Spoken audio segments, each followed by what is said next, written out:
Go, go, go, go, go, go, go, go, go. Fuck, he teleported. Where is he? He's here, he's here, he's here. Ah! I got him, I got him, I got him, I got him. Okay, now the problem is the second room. The second room is annoying because this guy sees me and kills me.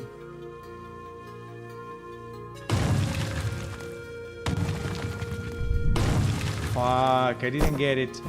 I got only two. No, no, no, no, no, no, no, no, no. Heal, heal, heal, heal, heal, heal, heal, heal. I'm healing, I'm healing, I'm healing, I'm healing. I'm healing, I'm healing, I'm healing, I'm healing. Do you think he sees me? Or I killed him? I think I killed him.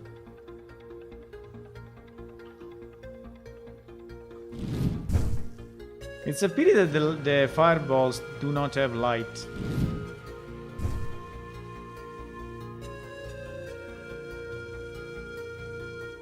Okay, I think that's it anyway. There is not a third room, so this is what the game, I mean, the sample has to provide, but I think it's very nice. Mouse wheel plus shift. Ah, he's changing this. He's changing the spell.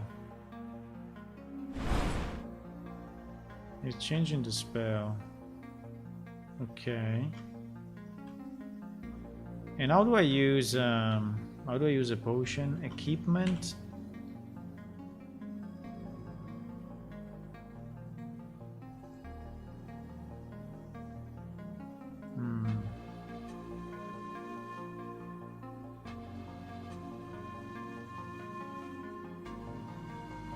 You can put on equipment as well. So they did a bit of an inventory system, huh? I mean, it's not too bad. I don't know how I did it, but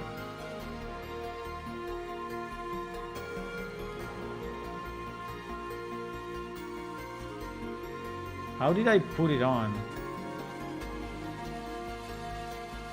It's not very clear. Because use is not available. Somehow I put it on.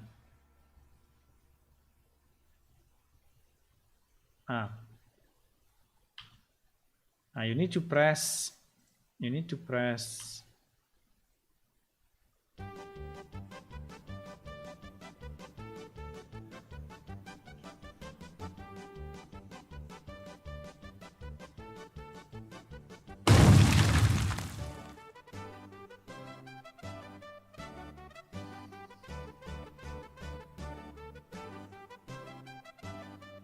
Oh my god, there are so many other spells. Can you equip these things? Let me remove all the others. There is like this one, this one, this one.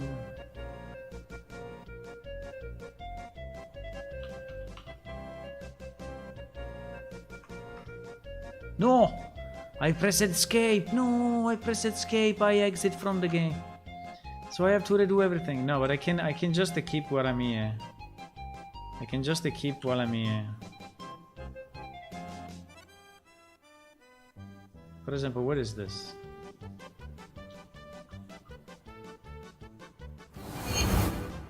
Holy shit. Nice.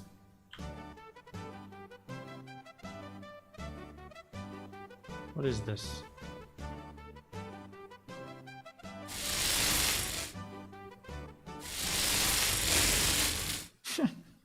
It's like an electrical field in front of you.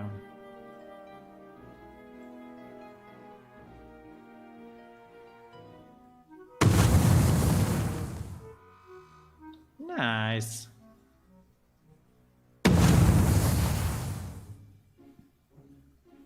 They remain on the ground, but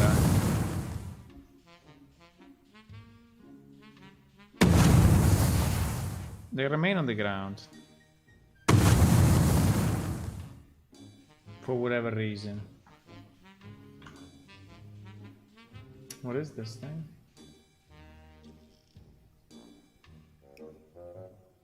Monkey Island 4. Monkey Island 4. The problem with Monkey Island 4 is that it doesn't have any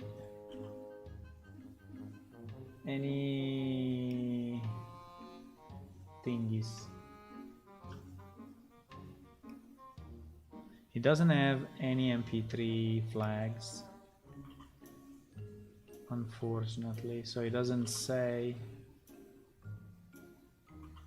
One second, I'm just adding a few so we find them the next time.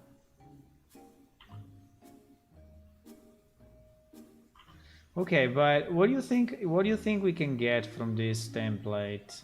Is it useful or not? Do you think it's useful to us? Because I mean, in terms of spells and particles and sounds, I mean, that's not really. I mean, the effects are not very nice. So maybe some of the animations and maybe the targeting system. I think the targeting system is interesting. You know, because if you are moving and you want to target a place. Oh, I teleported. Didn't want to teleport, but okay, now they will hunt me forever. No, what I mean is that I think as a targeting system is not bad, because the idea of clicking and selecting like this, I think it may work also in first person mode. It seems to be excluding the walls and the roof, so I cannot go, you know, above. So I think they did it. So I think this thing we can use. Maybe I would use a different marker, like you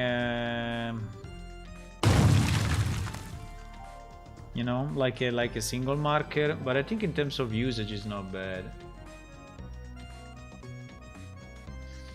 How do we target spells today in plane shift? How do we, if there is any plane shift player, how do we do the targeting of area of effect spells? Like, I don't know, choking gas or whatever. How do we do it today? I don't remember. Because as you know, I'm not playing the game. How do you do it? We do it with a marker or not?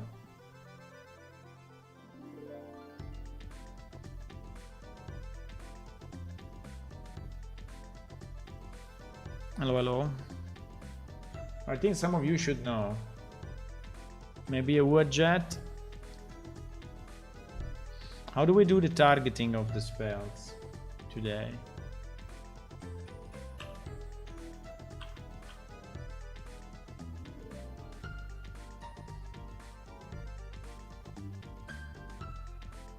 Toggle combat.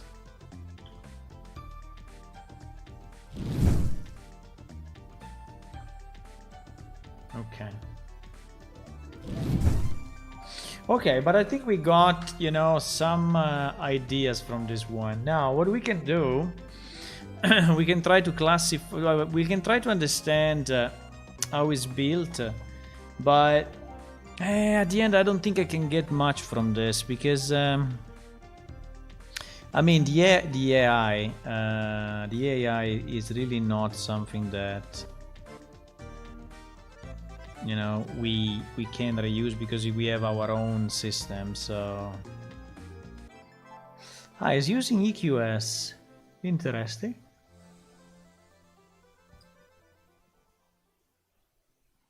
It's using EQS. You know, one of the issue of this system is that it's made of so many pieces that it's not very easy to navigate. So like when you do it in blueprint like this, every single function has basically a different blueprint. So if you want to see like the full picture, it's not that easy, but probably it's inside the, it may be inside the behavior tree.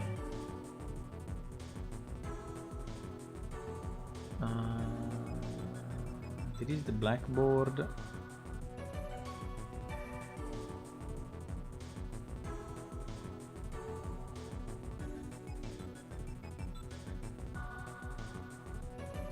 Training dummy.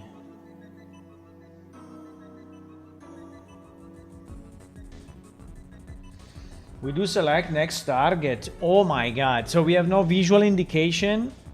There is no visual marker anywhere.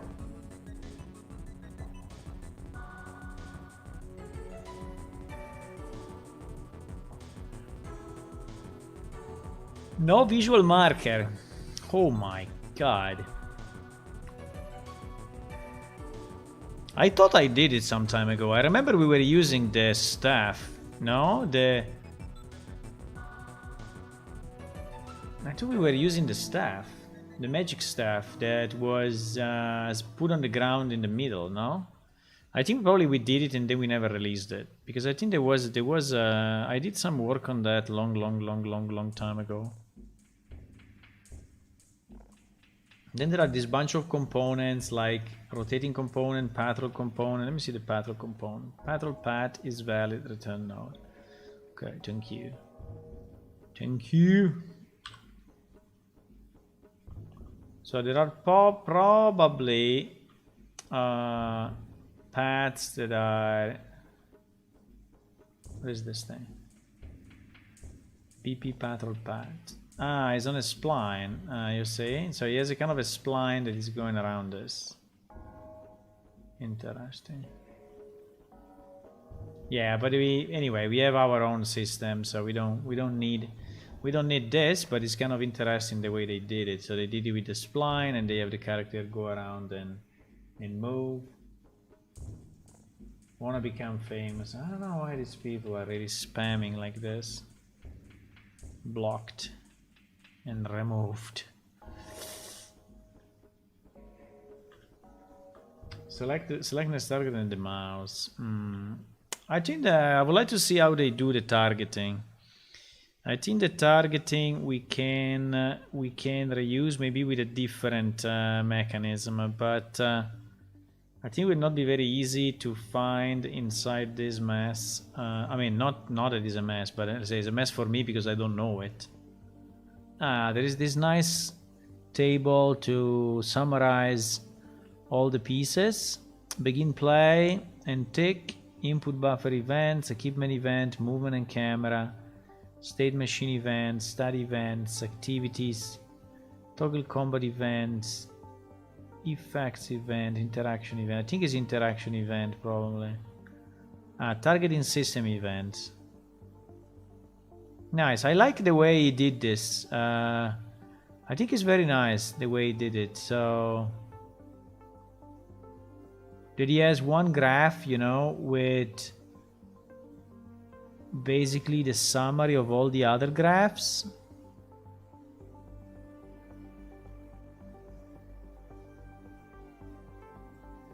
I think it's fairly easy to understand.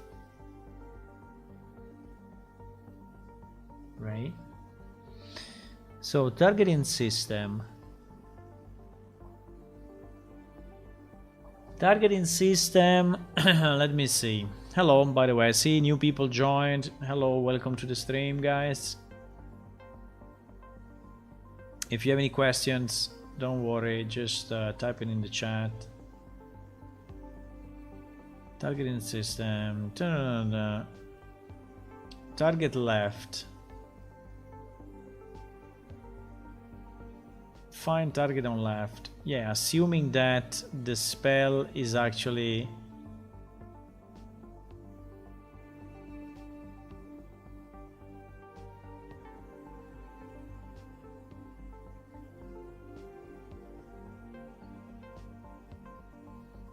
on targeting toggled.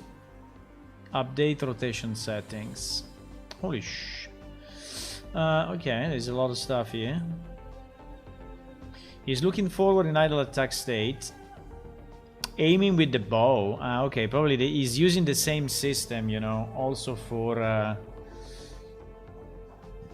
other things.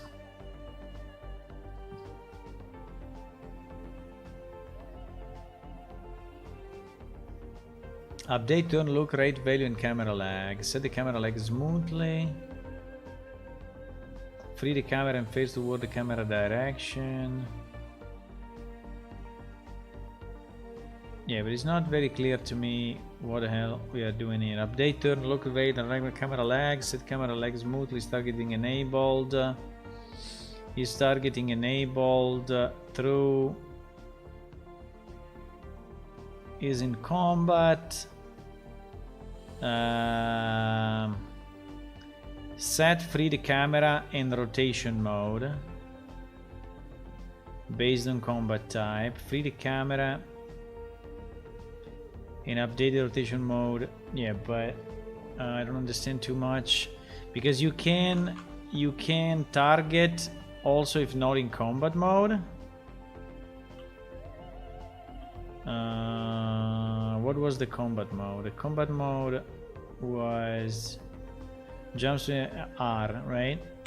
R moves from combat, where here I can target, to non-combat, but if I'm non-combat, it's going in combat immediately. So okay, so maybe it's for another case, but in our case in this case is combat enabled. Hello Sway, 300 streams, yay! 300, incredibly enough, we are at 300 streams, boys. 300. If you missed the previous 299, don't worry. You can check the next 300, okay?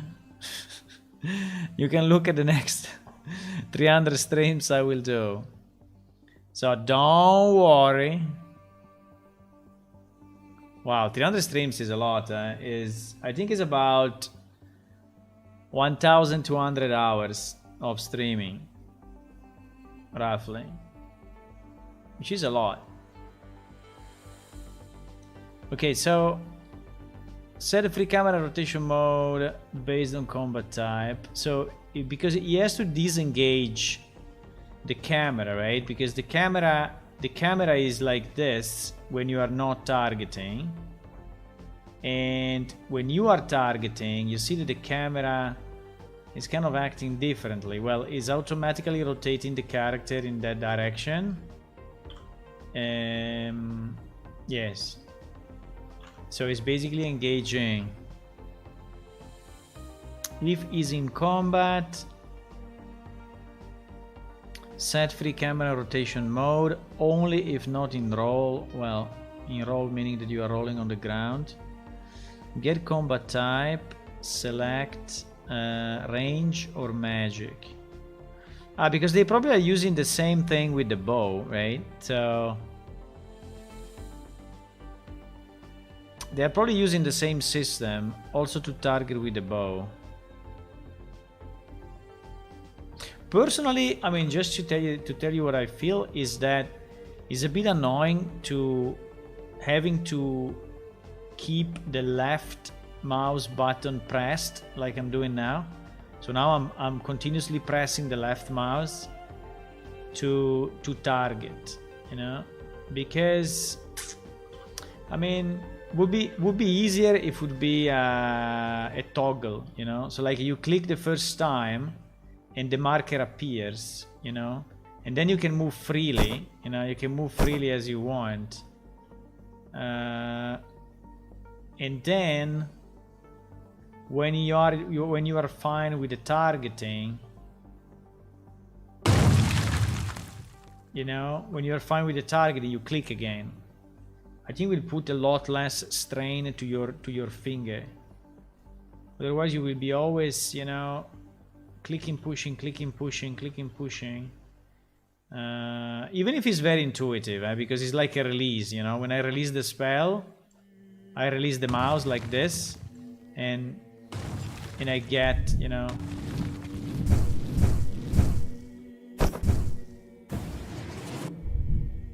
Wow, this guy is generating monsters like a boss. Hello, Wayne. Welcome. Stream 300. I don't know why I decided to have so little light in this level. But so maybe I will do it a bit differently, you know. But let me see what I do just to understand, because we are kind of learning here, right? So he's doing this set free camera. Set free camera is just toggling. A variable which is probably going somewhere else in the tick. Hello, Tua. It's sometime I don't see you, Tua. Where you been? Is all okay? Update, ignore, look up. It's good to see you, by the way, Tua. Ignore lookup input. So set ignore lookup. Set ignore locks and unlocks look input. Conservatively call stack, and this requires the same amount of call to undo, or can be undone using reset toggle input. You know that I never use this thing. Set ignore look input.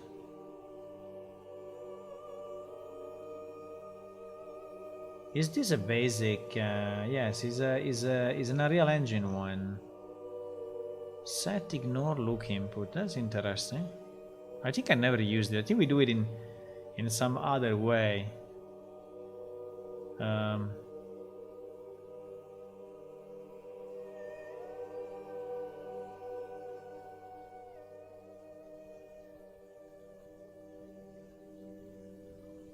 Been busy. That's okay to be busy. Okay, so they basically set that value, and then oops, now I lost completely my.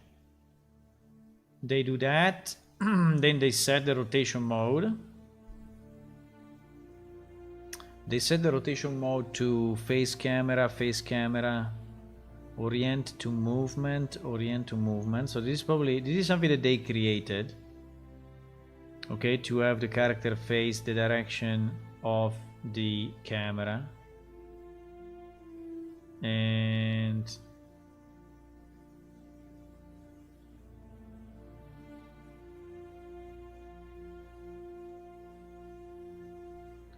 then they are setting the rotation mode. They're switching the rotation mode.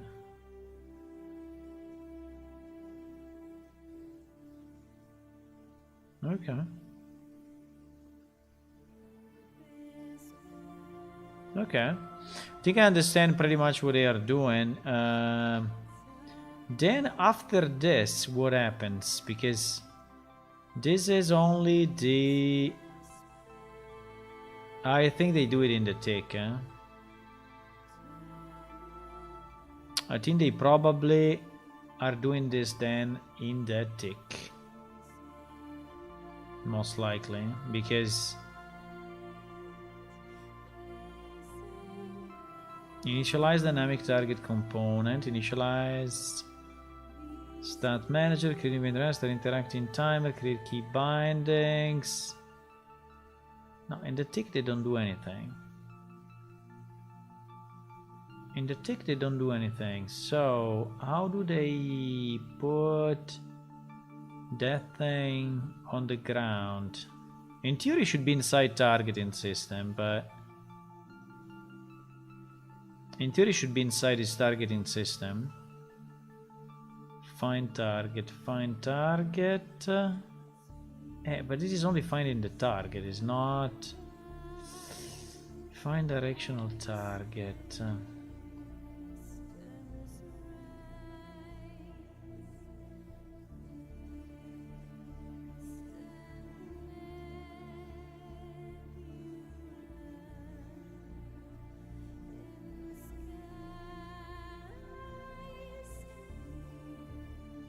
No, but this is something for.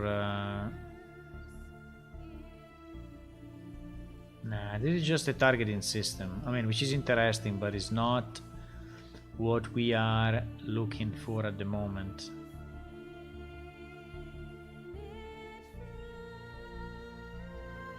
Why we didn't arrive here the first time, so how did we arrive here now?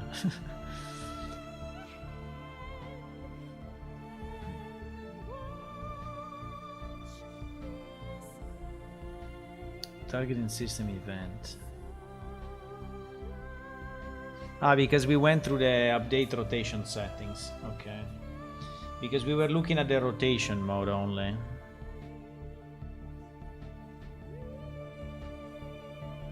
Toggle camera lock. It'd be interesting to know. 1 second, huh? I want to understand where he's going. I mean, if he's going through that.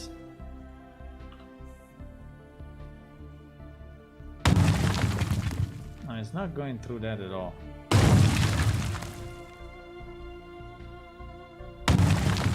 He's not going through this at all. Okay. In theory, he should go through this at least.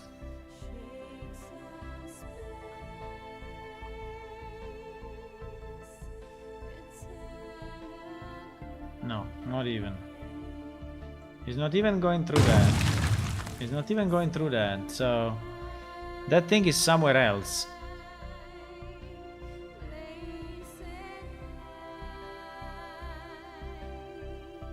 Maybe it's interaction event or effect event.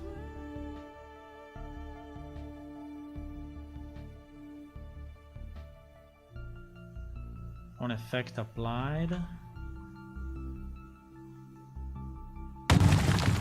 Nothing of this.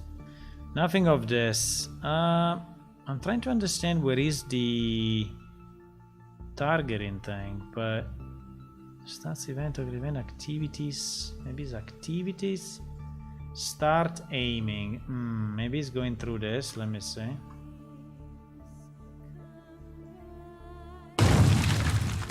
Yes, it's going through. Well, this.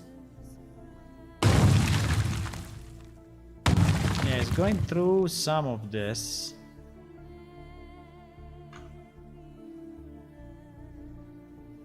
Yes. It's going through some of this. On activity state manager changed. Is zooming, is looking forward, rotation setting.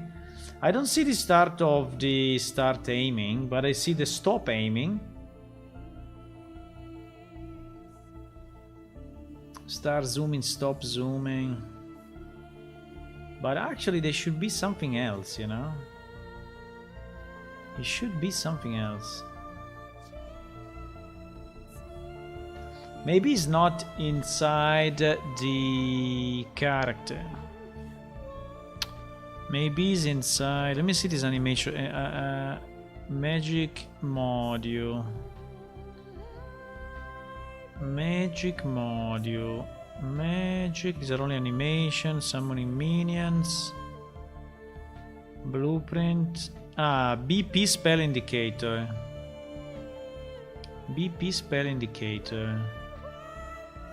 Construction script. Set material. This thing is doing nothing. It's just setting the material and that's it. Abilities. Ability AI, ability player base buff, ability player summon. It's not very easy to understand. Ability AI fireball. Ability AI inferno. I think it's probably inferno the thing. Update the effect transfer and show indicator. Let me check if it's this one, okay?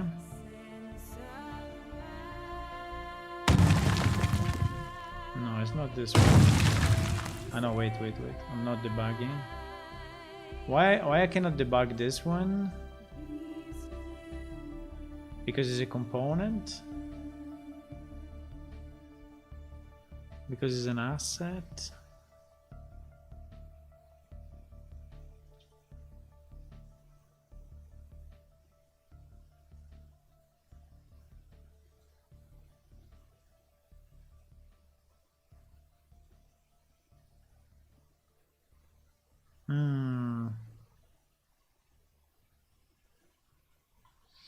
Get surface predicted target transform.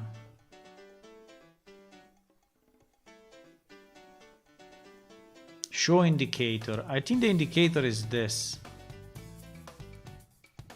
I don't understand too much this get surface predicted target transform.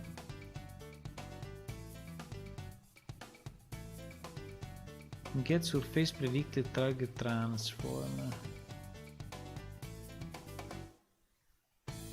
Predict the location of target with randomness. Get rotation from actor to target location. Update effect location including range. Find ground location. Okay, don't want to get out location, effect location. Find ground location. The problem is that this thing is split in so many different modules. You see, every time I click, it goes into a different place.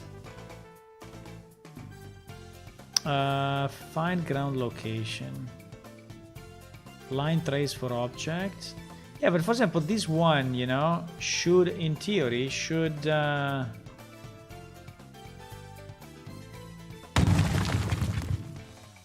assuming that it is the Inferno ability, but to me it looks like.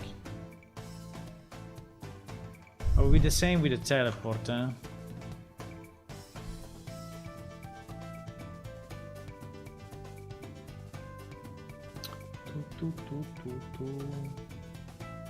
Ha! This music is Outrun. You remember Outrun? No, you are too young. Outrun, the video game. The one with the Ferrari car and the blonde girl on the right.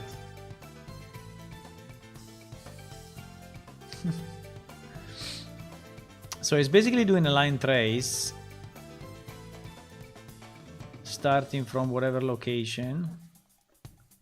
To whatever location. Okay, so to in front of us. And location XYZ 2000 Z. 00 2000. What the fuck is this thing? 00 2000. Really? Ah, mine. Okay, so with this one minus this. Okay, so it's basically going down into the ground. So it's trying to find a collision with the ground. Yeah, this thing is not the best, I would say, but okay. Then he's doing the line trace, and based on the line trace, he's returning if he's hitting any object, any war static actually, and if he found it,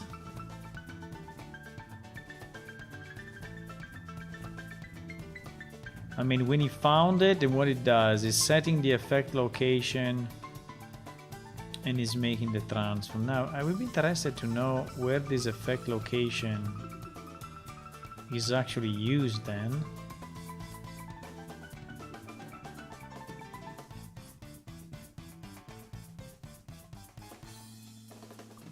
I think it's just returned to this.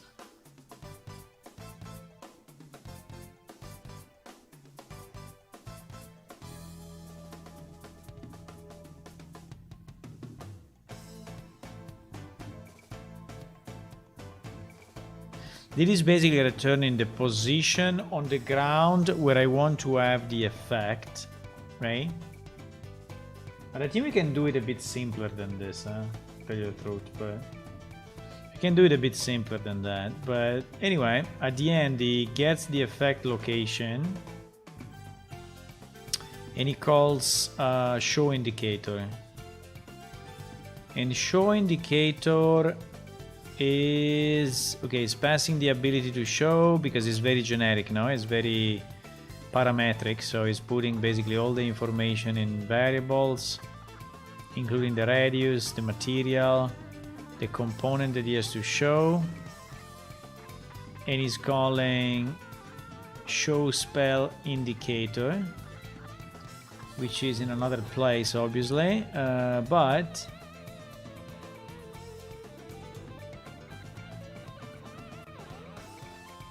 so if it's not valid, it's generating the new component, right? The new particle or the new component. Which is actually an actor, eh? Okay, he's using an actor. BP spell indicator. This will be interesting to see how it looks. BP spell indicator. He has a decal. Okay, so he's a decal. He's a decal on the ground, looking down. Okay, that's interesting. But I think it's the same that we do.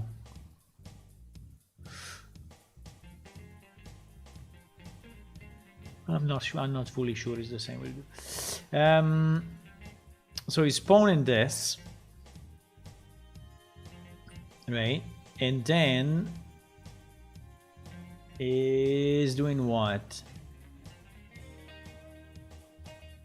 If is already valid, then is updating the spell indicator location, is setting the radius, is setting the material, and is calling show, right? But this is just setting the actual location. Now, I would like to understand if this function is then called, probably yes.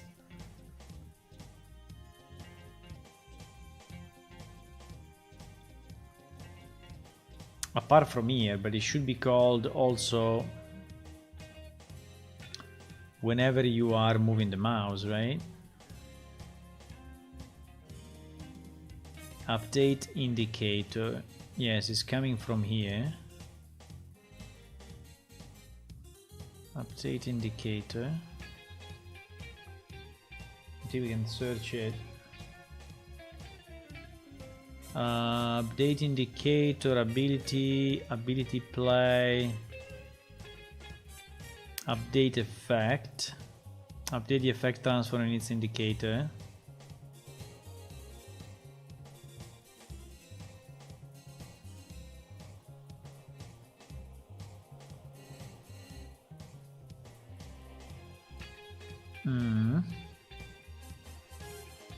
Which is basically this update effect, because this update effect is not doing much else, I would say.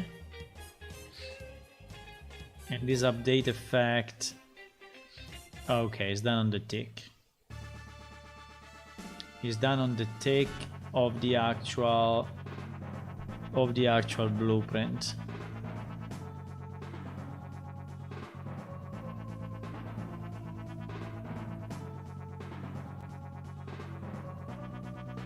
Is done on the tick of this asset, which is an asset which is part of the spell. Okay. Yeah, but basically for us, you know, what it counts is, okay, the line trace is easy, so it's line tracing in front of the character in direction he's looking, and so when he's moving, the only question is that I think that, again, for me, I think it would be much better if you can still move, you know, but so like you can run this way and still being able to toggle the thing. The fact that it's changing position like this, like that your character has to look in that direction, I don't like it too much. So I think even if you run the opposite way, you should be able to. Well, the idea is that you cannot cast a spell in that direction if you are looking this direction, maybe, which makes sense, huh? Which makes sense.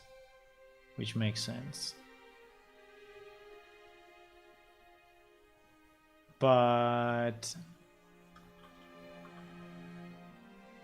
okay. But I think what we can get from this one maybe is a bit of this idea of the indicator.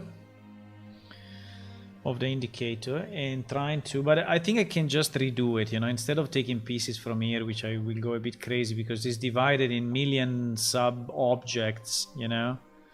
It's basically, I think we can summarize it in maybe in our mission for combat. I don't know why I wrote so big so there is no space, but we can go down if we want.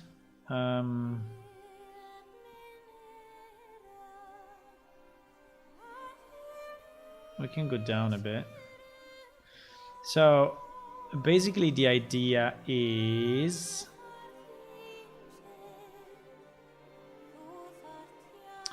don't know why this guy is here, but I like him. So what we can do specifically for magic, right? Because this will be specifically for magic, is and it could be also for ranged attacks.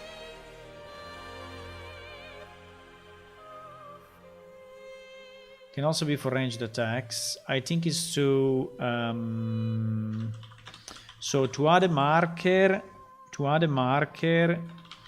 on spellcasting AoE spells, no? On let's say, yeah, on AoE spells.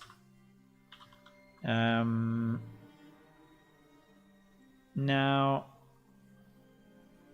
the marker is basically nothing else than a line trace to find a position on the ground, right? So that's what it is. And then is an update position. Then is a BP containing a decal, right? Which is basically containing the graphics that you are putting on the ground. Now the only thing that I don't understand is how they don't target the walls or the roof. I mean, how can they avoid, for example, if I'm targeting here, right, and I target this, if I try to go up, you see that, okay, apart from that, a bit of a weird effect because but it's not going up, you know, it's not going on the wall and it's not going on the roof. I'm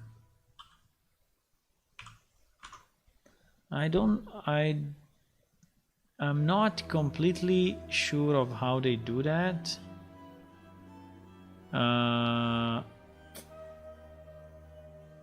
mean, you can exclude, but that would be interesting to understand how they do it. Because that is, you see, is this find ground location.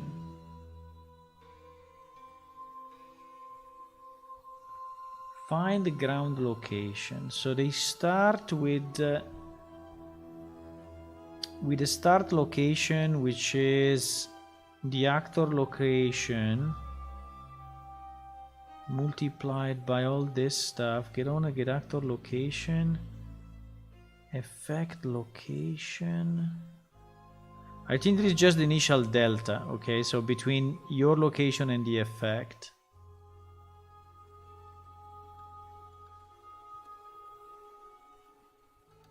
Vector length, clamp range. Okay, so here is clamping it to the max range. In fact, the spell, you know, you can position it, but you have a maximum range. So after a certain range, you cannot push it anymore, right?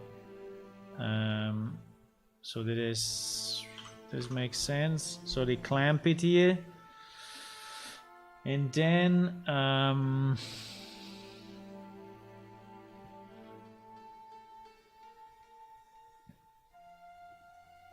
they multiply by the effect rotation. I think this is just because maybe the effect has a certain rotation, which I think is okay. And then is adding it to my actor location. Okay, but basically is taking my actor location plus the current. So yeah, so when he starts on top of me, basically, or in front of me. Yeah, he starts like in front of me. No, actually, it starts where I'm looking. It automatically starts where I'm looking. Okay. It automatically starts where I'm looking. Okay. But I think it's because it does the update of the it does the update after this, okay? Because at the moment here we are basically on top of the character. Basically on top of the character. Is this line, is this one that is not very clear to me? So it takes my location as a starting location. He's ignoring self, obviously. And then he's doing a 0, 0, minus 2000. So basically vertically down, you know, vertically down 2000. And so he's finding the item I'm standing on, basically, right? As a word static.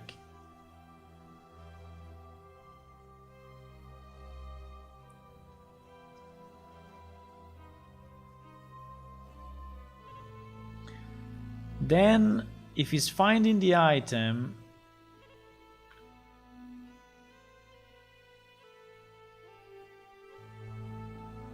good. If not, he's setting the start location as the ground location. Okay. And here what he's doing is taking the location, is adding the Z of the ground offset.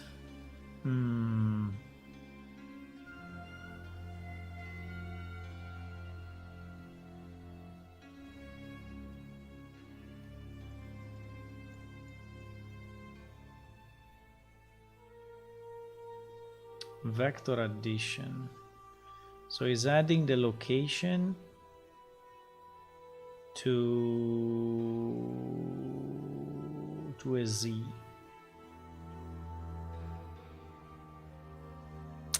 I don't understand how they avoid the effect to go up the wall. I don't understand it.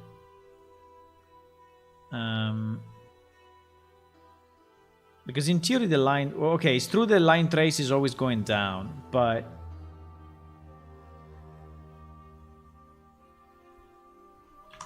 you know,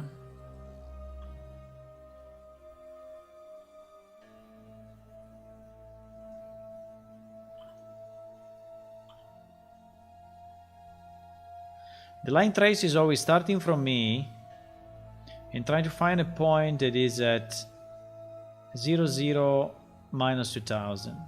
But then how it gets updated when I'm pushing with the mouse, because in theory it should, even the first one, you see, the first one is based on the camera, where the camera is looking. So if I look there, the first position is the one of the where the camera is looking at. The first position. So I think he's setting the first position somehow before this. When I left click, I think we should search just in the BP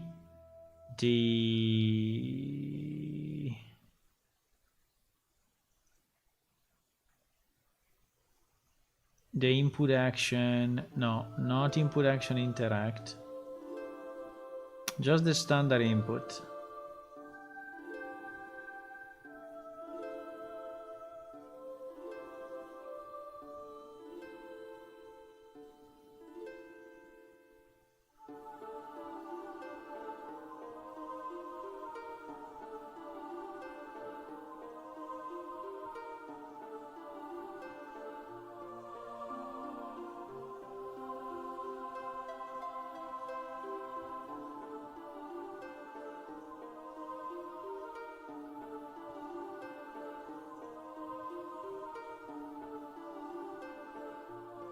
So basically it's this one. I think we found it before, but now I kind of lost it. But it's basically input target left, right? Yes, which is this one, input target left. The only thing that is a bit weird is that when I click with my left mouse, it's not going through that.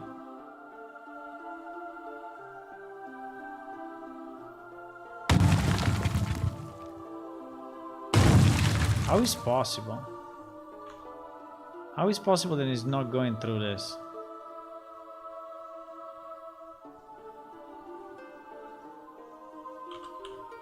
Because toggle combat, jump, run, interact, toggle targeting, target left, target right, toggle movement, sprint, slow motion, zoom inventory, blah blah blah.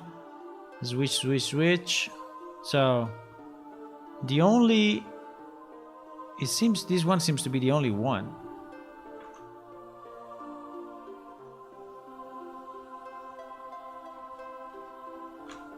So I don't get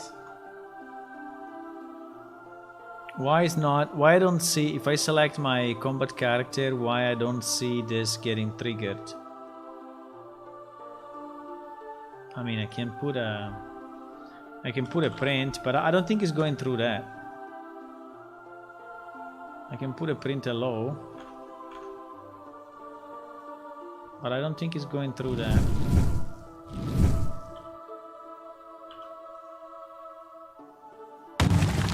No, it's not going through this. It's not going through this.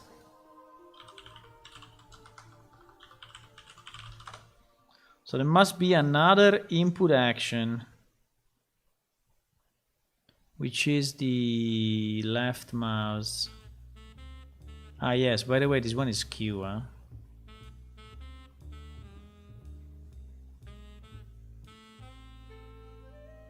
Mouse X seems to be horizontal look. And also ability attack. Maybe it's this one, ability attack.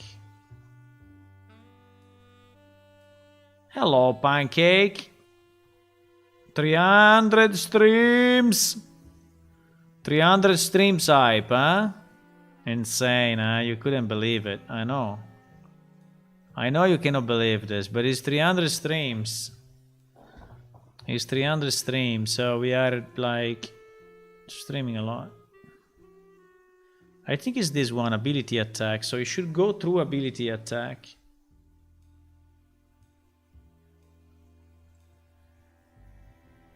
He mapped it with left mouse button and shift, left mouse button and alt. So in all these cases, we are anyway going through that. So it's called ability attack. Okay. So it's this one. This is the graph that is doing the thing. Check if the owner has equipped the... No. Okay, so now when we play it, I assume that we will see this one getting toggled. Yes.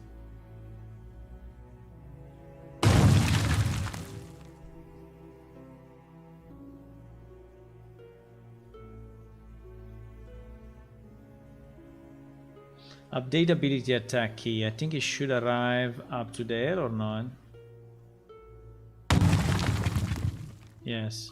It arrives up to here and it goes here. Otherwise with the toggle combat. Ability attack key. Update key. Update key unfortunately is going inside another component. When we are inside this component, let me see if I can still see it. Yes, I can still see it. Consume input buffer. Stored key call on input buffer consumed. Oh my god. This thing is so hard to follow anyway. I think it's well designed somehow, but so hard to follow. Call on input buffer consumed. Target self. So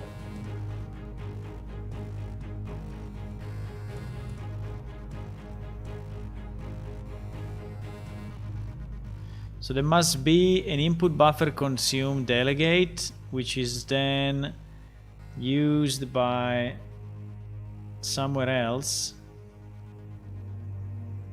Okay, probably here. On input buffer consumed. But this thing is so complex. Yes, it's coming here. And then based on the specific item, so switch main hand item up, switch main hand item down. It decides to do what it needs to do. Ability actions.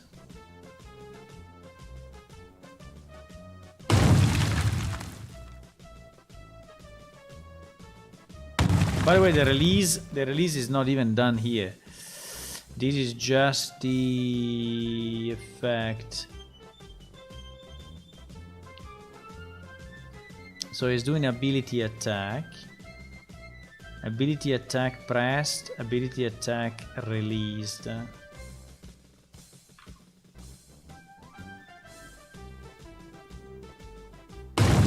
I see only the pressed actually, but the release seems is not coming through this, but the ability pressed.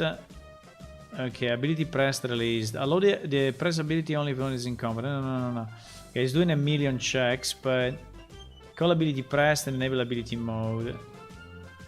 Ability pressed, enable ability mode. Event call when ability input was pressed. Ability pressed, set is pressed. Get is pressed. Set is pressed. This thing is impossible to read anyway. Impossible to read. Impossible to read. Impossible. I mean, you cannot follow it. Basically, you cannot follow it. I don't know if it's designed so that you cannot follow it, but... So event pressed. So basically, when I click my thing,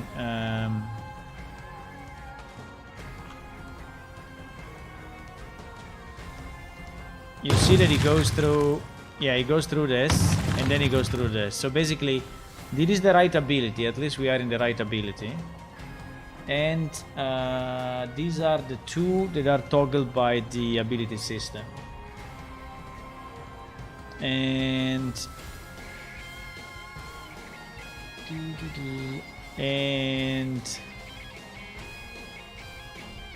basically it is when it does update effect the show indicator. The point is that when I'm just moving, you know, when I'm just moving like this, he's going through the tick. He's going through the tick, yes.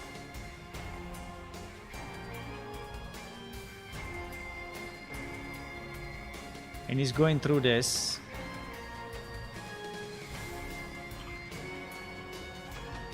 Yes. So it is updating the indicator. Yeah, but I think that we have the full cycle, huh? We have the full cycle. So it is coming from the left click. And it is coming from the release of the left click. And then here is enabling the indicator. Update effect. Range, max surface. Get surface transform. Set FX transfer. Get effect location. Effect transform location. It's this part that I don't understand too much. But anyway, I think is this part that I don't understand exactly how is getting.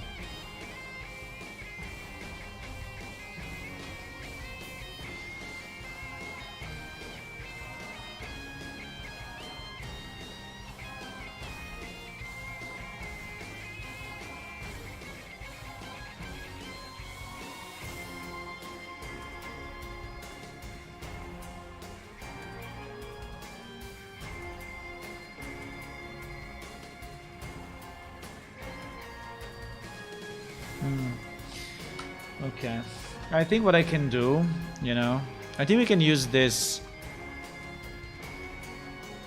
We can use for a bit this demo thing, and I can maybe just disconnect. I know it's a bit, but I can just disconnect the left mouse button from what it's trying to do and put my own, so that what was the thing? Ability attack? Yes, ability attack. So it will basically not do anything anymore, but yes, this ability attack. Let me try to, you know, do it our own way, okay? Let me try to do it our own way, just to understand if we know how to do this, and this is what we can put in our game, right? And we can copy pieces, but basically what I want to do, the first thing I want to do, I want to get the line trace, you know, and we can copy the, if we want.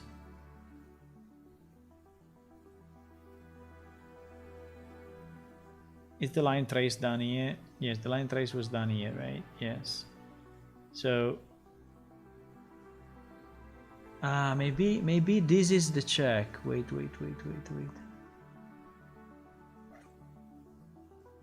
Because you see that he's doing height check. Is height in range. Max height deviation. Hit location, max height is height in range. Check whether the given location is in height range of the owner. Yeah. So this is probably where they do the check. Okay, let me copy that piece and just put it. I already lost it.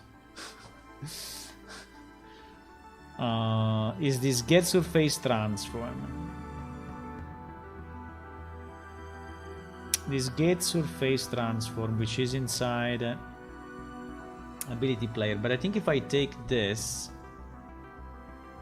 let me try to get surface transform and put it in our thing. The problem is that the target needs to be an ability player object. Hello, Warness. Is the 300 stream? Yes, incredibly enough. You found your precious Debian mail for non-free firmware. Okay, so the Debian is working for you. Okay, so we try to use this thing. Now we need this player ability object to actually be existing. And why? Because it is getting called on an existing ability like this ability Inferno, okay?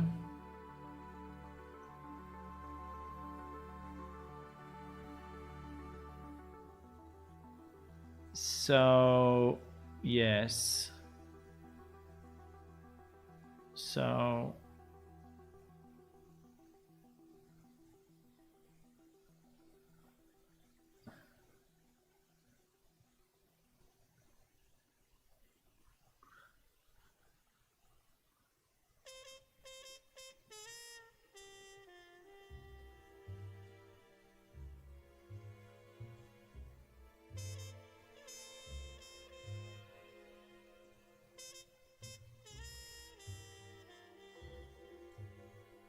ability component. Ability component is basically the currently selected spell, okay?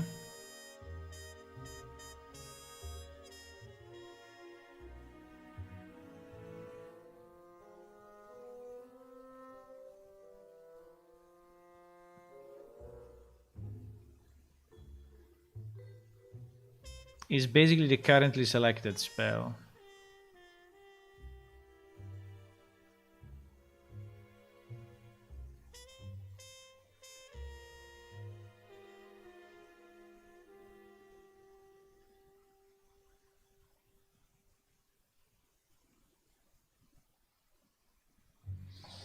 Get ability component by class. Can I just get the ability component like this? Yeah, but what we said is that is not just one ability component, is the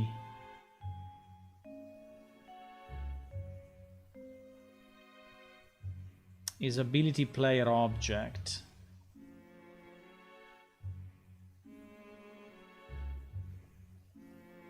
I think I'm starting to understand it a bit better,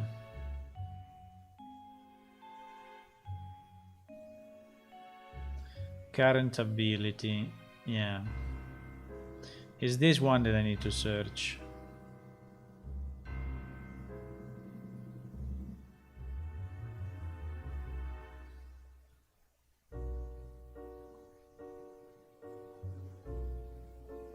The current ability is actually the actor that is spawning. Okay, I understand.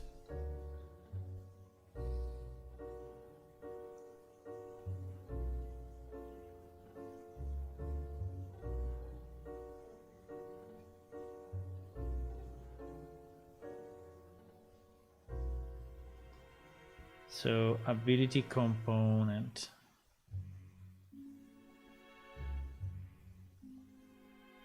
Because I think if I don't have a current ability, I will not be able to use the system, you know? So I think I need to have a current ability in order to do what I want to do. Even if I think it's already pre-selected for me. So I think I can do... let me try to do get current ability and see what happens.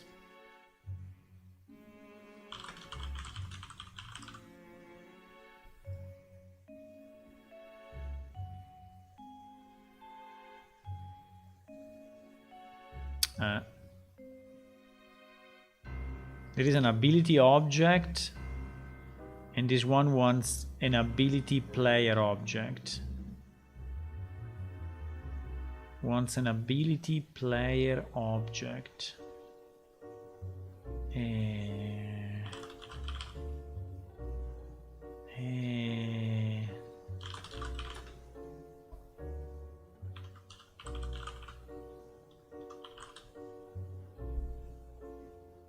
I don't have an ability player object.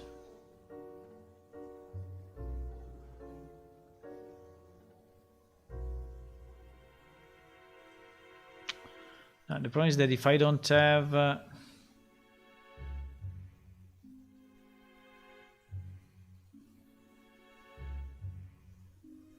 ability player. But this ability player I think is a generic...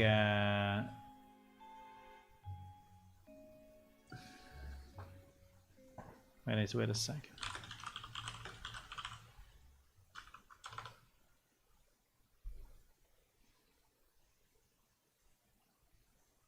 Ability component. I have ability component, but...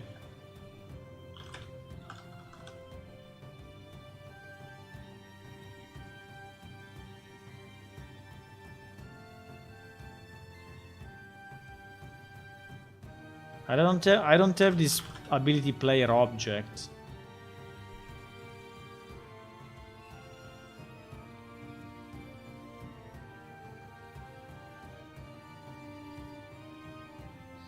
Okay, let me try to understand again where it's coming from, huh?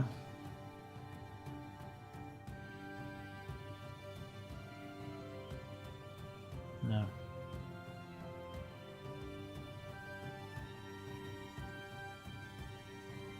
Ability component, okay. Ability pressed, okay. Current ability is pressed, okay. So I go into my... Oh fuck, it's so hard to follow. It's so hard to follow. We go into get surface transform.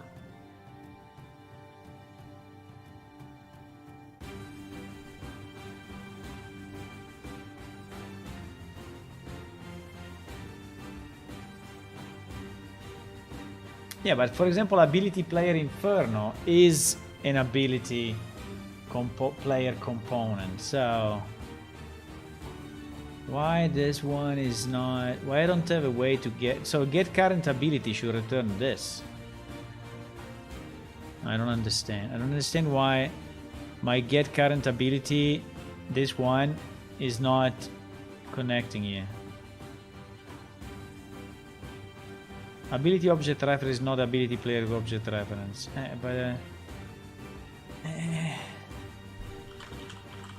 I only have get current ability.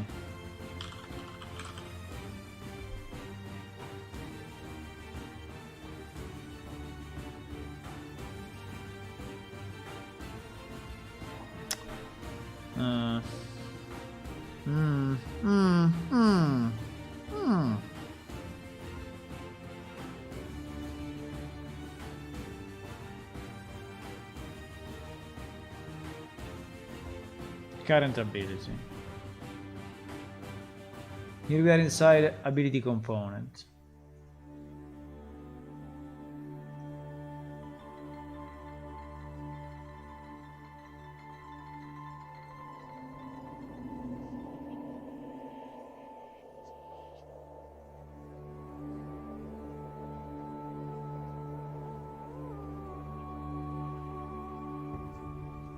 I think it's after the spawn.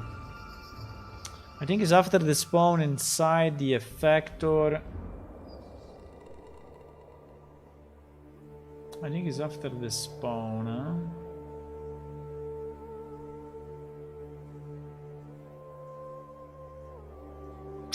I don't know why, but I have really hard time to follow the flow, right, of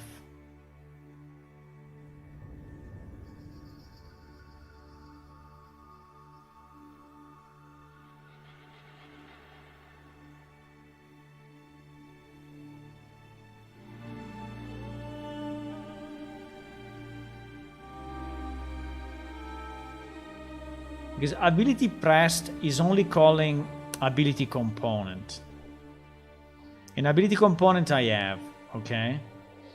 Then it's going inside of this. And then here is taking the current ability, which also I have.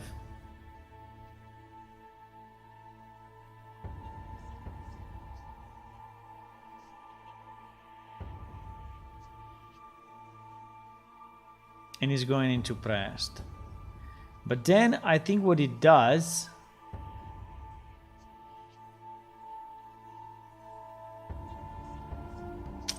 here,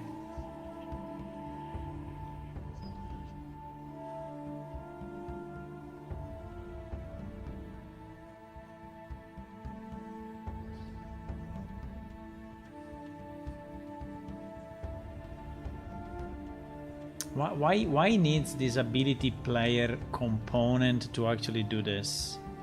Consider there is no reference.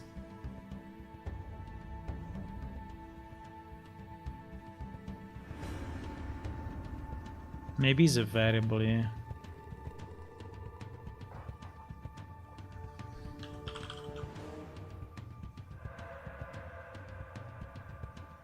I only have ability component, which is this one.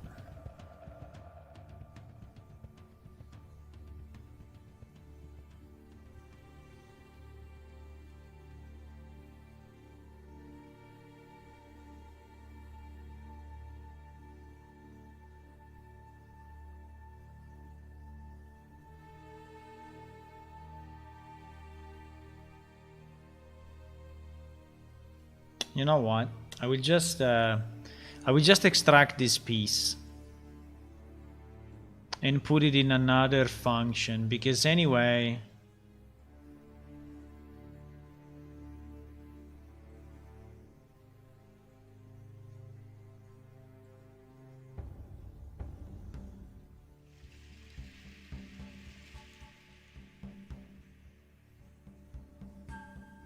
why is doing so much stuff?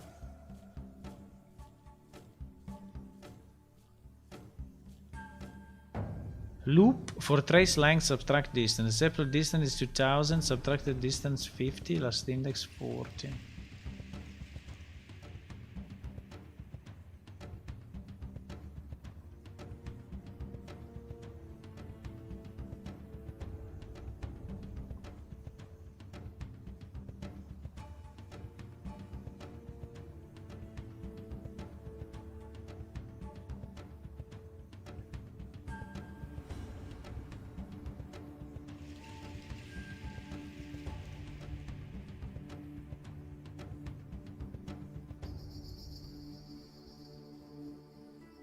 I have no idea what this piece is doing. I think it's something that is for a projectile or something else, because I don't think this has anything to do with what we are looking at. Because it is doing a loop. I mean, he already did the line trace, okay? And now he's doing a loop between the maximum distance and all the pieces between, like, yes, distance 1950, 190, 1850, blah, blah, blah, blah. And he's trying to find a ground location. I think I have an idea. Is that for obstacles? Wait a second. I think that mess, which actually probably is not a mess. Let me reconnect this.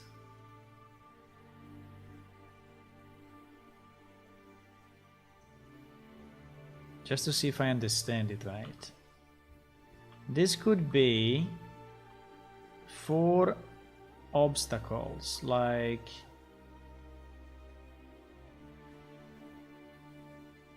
if I have to go through this door. Yeah, but anyway, I think the line trace will do it anyway. Fuck, this guy is killing me. Okay, kill me. I think the line trace will do it anyway, so I don't understand why he's trying to do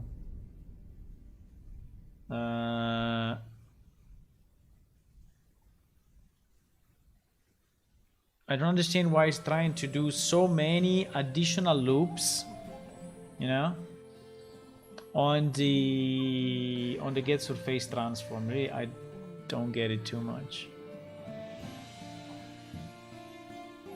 Because to me, it's a line trace and the height check. The height check is the good one. So basically, this piece I think is the piece that we need. Everything else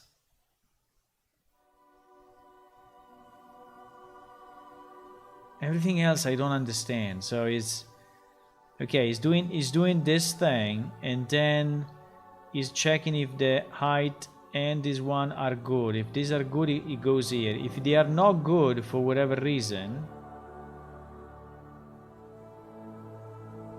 I understand it now. I understand it now.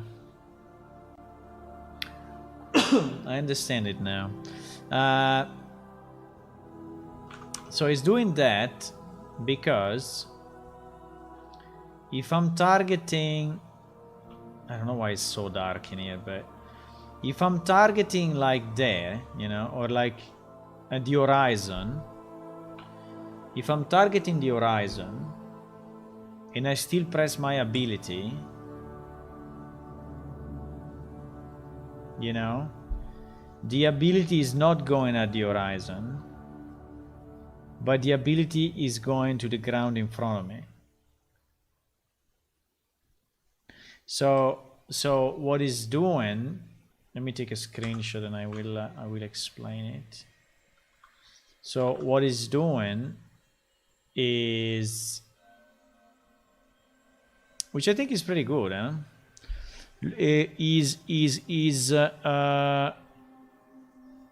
Is drawing a line, you know, between me and the place where I'm looking at. Let's assume that I'm looking there, right?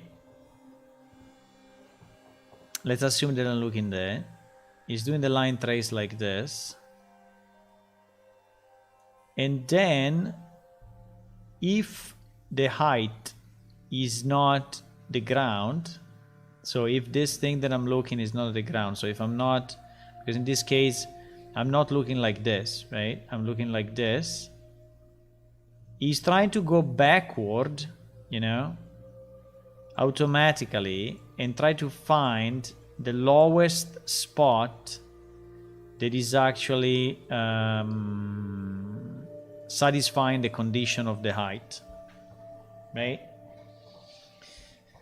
And so after he does that, even if I look at the horizon, you know, even if I look up, I guess, yes, you see, the marker is anyway appearing to the ground. Otherwise, it would just not appear. I mean, to me, it can also just not appear. Huh? I mean, if you're looking in a stupid position, it should just not appear. But but this guy did all this work because if, you know, this condition is not met, then he's trying to search, you know, again, if there is a position on the ground, right? You see, trace length, subtracted distance, each iteration subtracting distance, and he's trying to do it again. He's trying to do another find ground location, right? And the find ground location is doing another trace. So yeah, it's doing exactly what I was telling you here. So it's doing, you are pointing there and he's doing multiple traces until he finds one which is good between the location you are looking at and your feet. I think it's totally useless, but I mean, it's a very nice feature, but I think if you are pointing in an impossible place, it will remain an impossible place, right? So the marker should not try to. Also, because you know what is the effect? You know what is the effect of this? Is that you are clicking like crazy, right? Because you are in a fight, so you are clicking like crazy, and you are looking in. I don't know. You are looking up, and you are clicking. Yes, and actually your character created a spell effect here at the bottom.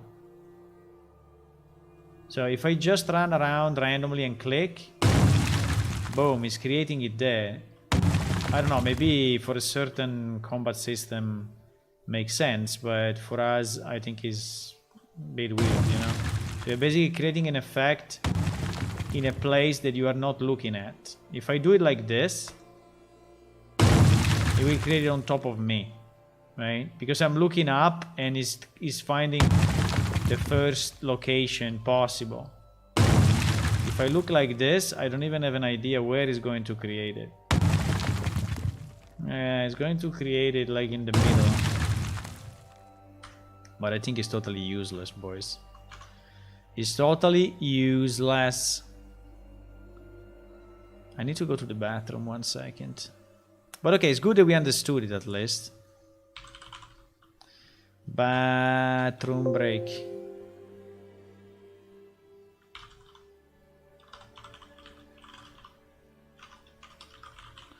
One minute. 1 second, huh?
Okay, I'm back.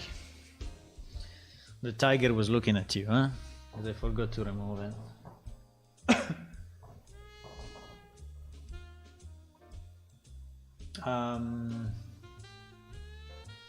Okay. If it could be some trap and slow down the enemy, it would be awesome. Yeah. Yeah, I think we can. I mean, we have already the slow capability with the freeze capability in our engine, so I think it's okay. We can just associate it, you know, to can just associate it to that.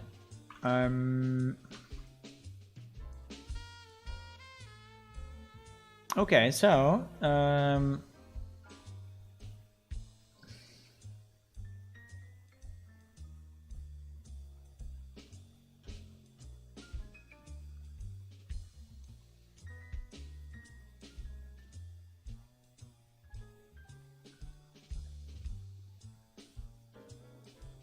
so I think that for us will be simply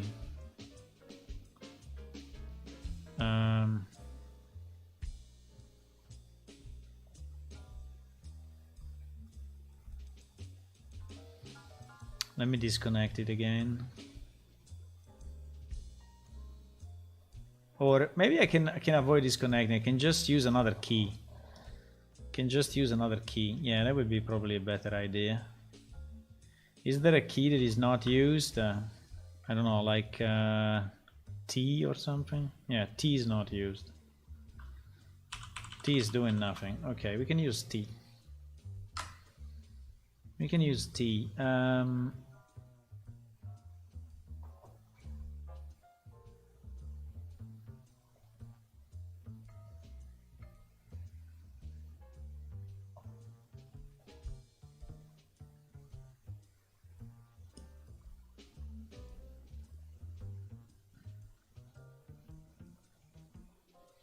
So in our case is this. Okay. And this we can put it just in a new function in the character, I think.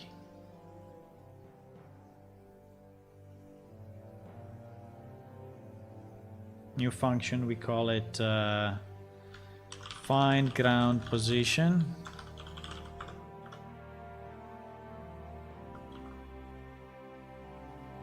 Wait.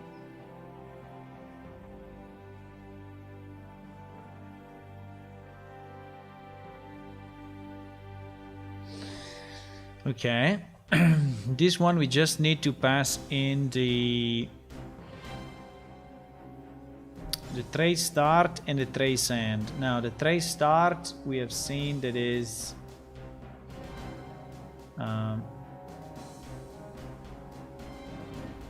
basically just the actor, and the end I think is automatically calculated.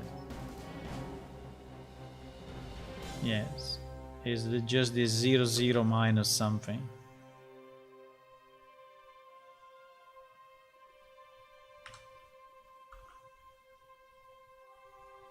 Which I don't think is a good idea, but anyway, let's try just for fun. The start is basically the actor location.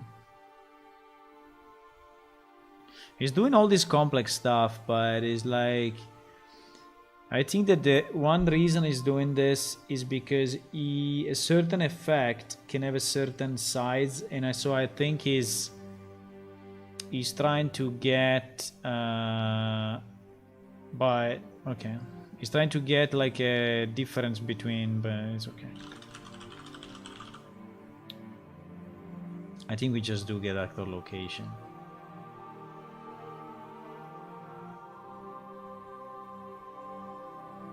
Okay. We will debug the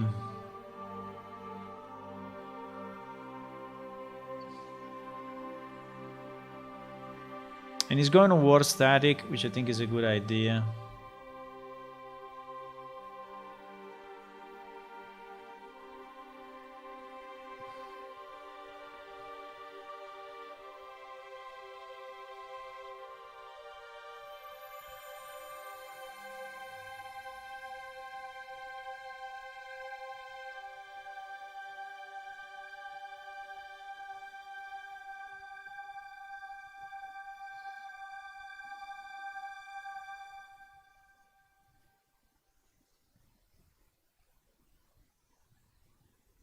This variable we don't really need. I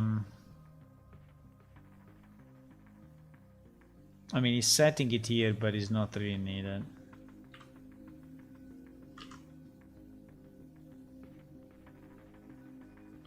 We can just do this.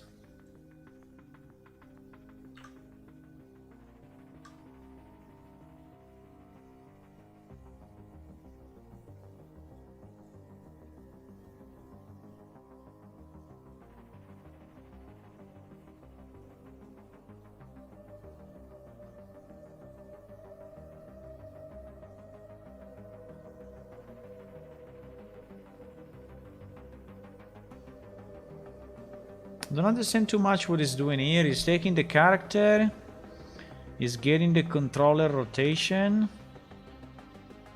he's using the end position.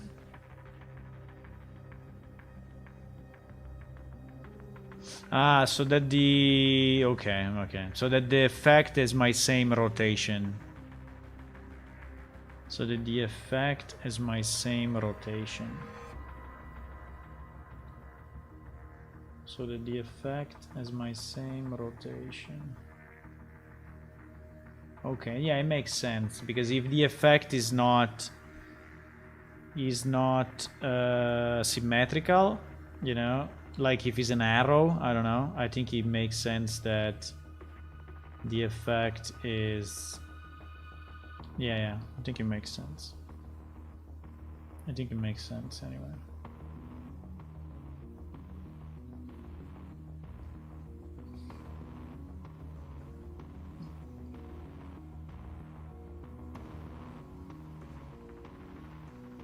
So the trace end is actually going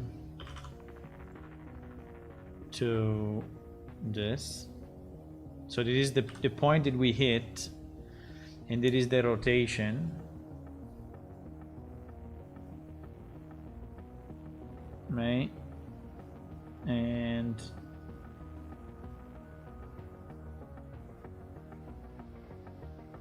so we are checking. And this thing we don't need. So if we don't hit anything, we don't hit anything. So we don't care about a case in which we are not hitting. Now this is kind of interesting. So there is a max surface angle, a max surface angle, and a max height deviation. I think it would be nice if these two are two parameters of this function.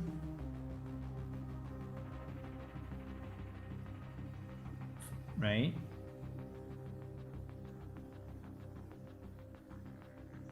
So max surface angle and max height deviation.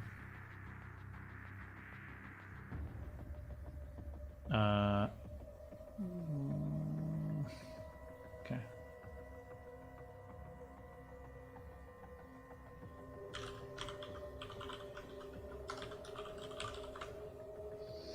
Okay. So I think at this point we can just connect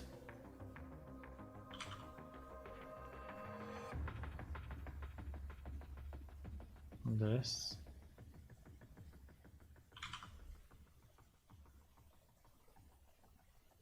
And connect this.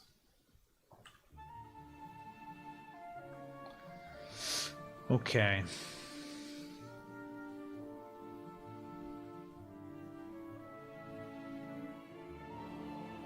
Now this is height in range. I think we can also get the same function exactly as it is. Wow, this song. Warcraft 3. Pom pom pom pom.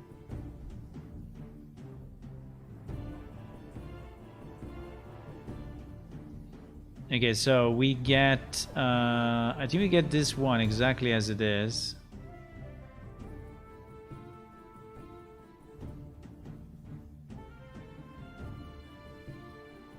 Just don't understand why max height deviation is not connected here and location is not connected here. So why? But anyway.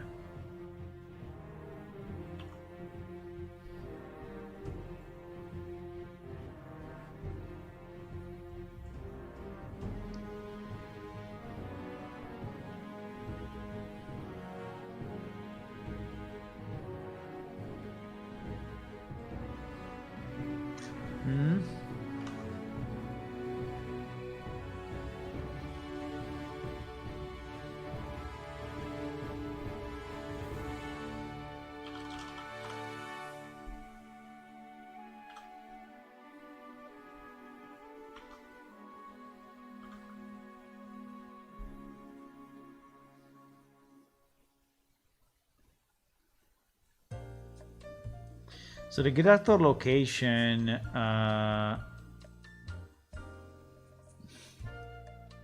yeah, we can do good actor location. I think it's not a big issue.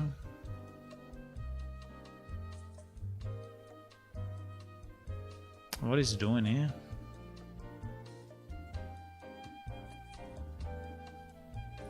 Capsule alpha height. Okay, so it's taking the Z of the actor location minus the capsule alpha height. I don't understand why, but okay. He wants to start from below the...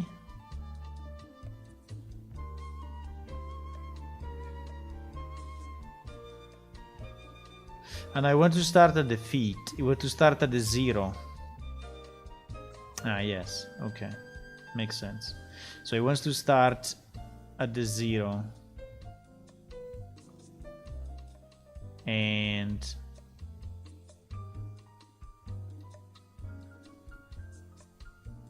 But by the way, I don't even know why we are doing this. Because, you know...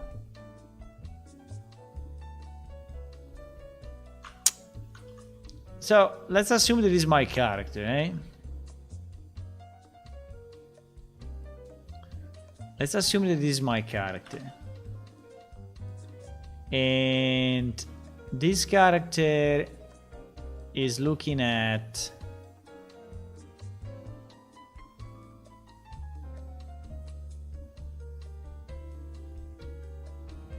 and this character is looking at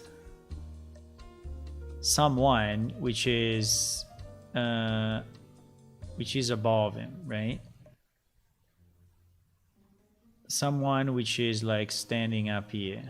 Okay, so why should I restrict the height of the marker? Because this guy is doing it, okay, in this example. So it's basically saying that if the line of sight is too low or too high, you basically cannot target.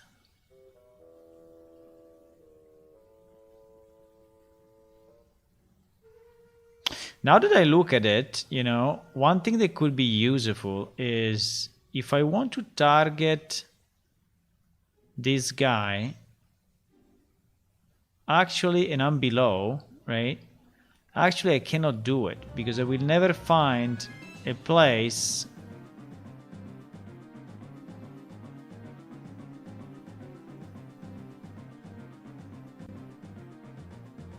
How do I do that? I mean, the target down is easy, okay, because I see it.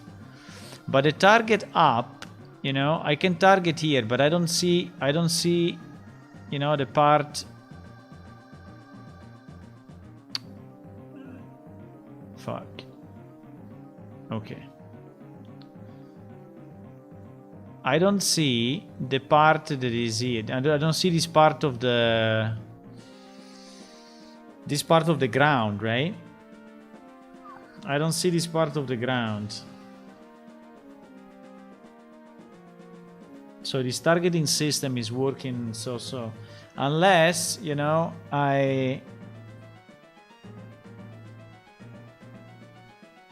Unless I place a visual indicator, which is not only a decal, but is actually a 3D object, you know, which is then visible also going up. The problem is the line trace will not help me in this. How do I do it? The line trace is not helping me to identify that here there is a ground where I can target. In that case, we will not allow it. So it's like if you're throwing a grenade, you know. Now, in our case, it's a spell, but basically, if I want to target a spell in an area, and you know what we can do? We can do it the simplest ever. So we can allow to target anything.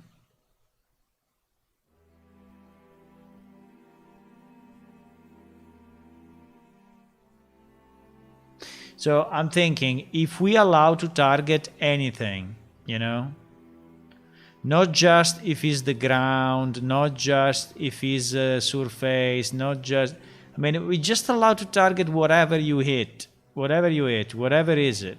If it's a character, it's a character. If well, is a character then is moving, it's a bit of an issue. But no, but we take the location that we trace, and then if it's moving, right?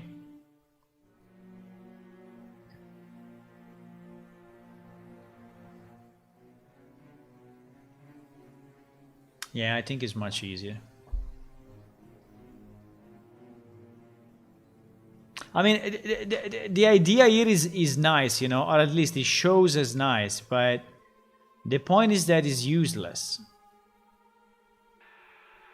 I don't need this. I don't need to do the check in the angle and seeing if he's high or low, or if he's on the ground, or wherever it is. I don't care at all.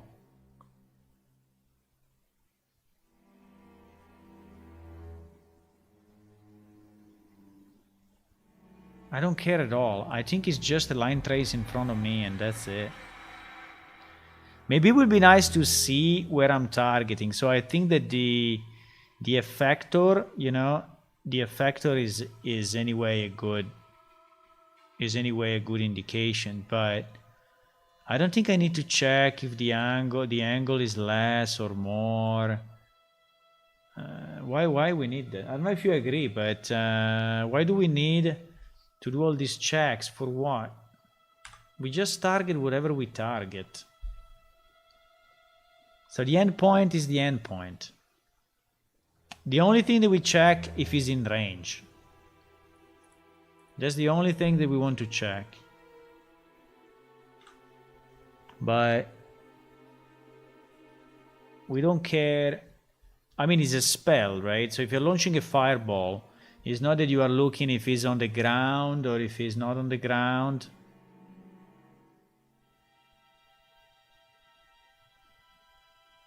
I think it may be reasonable for teleport, because, you know, in this example, they have a teleport spell, right? Which I think is this one. Yes. So a teleport spell obviously starts to make sense, okay? Because if you can teleport in an area, and I mean, it cannot be on the roof, you know. So the question is, for us, does it matter or it does not matter? So do we care? Do we have any spell? That we need absolutely to target a specific ground? I don't know. I'm trying to think to the spells that we have in the game, but in theory they could be target everywhere. I think they can be target everywhere. For now, we just consider it can be target everywhere and fuck it. I think there is no reason. There is no reason. The only thing is the range. The range for sure. If you're out of range, you should not.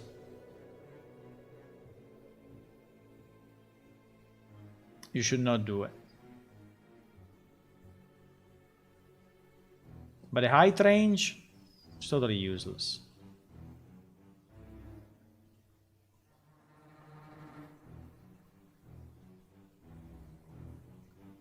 So I think it's like a laser beam, you know? It's like a laser beam that is always pointing to the front, whatever happens. And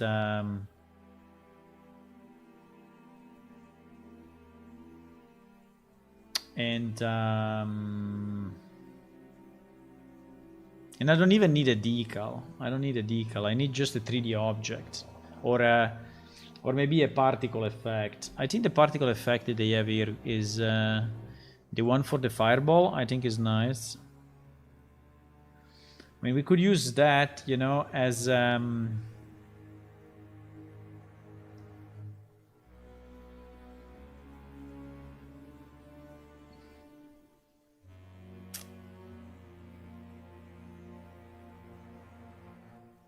I mean, this is even too much. But it's very nice effect, by the way. I think it's a very cool effect.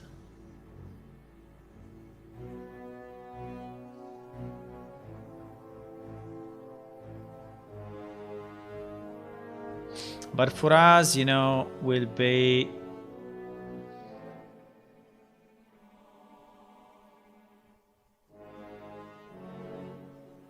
I think we can just do a kind of a sphere effect, but okay. Let's remember that this effect exists, because I think we can use it for something. We can definitely use it for something.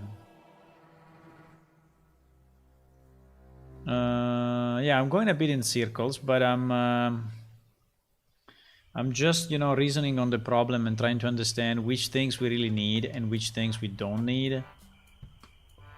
So...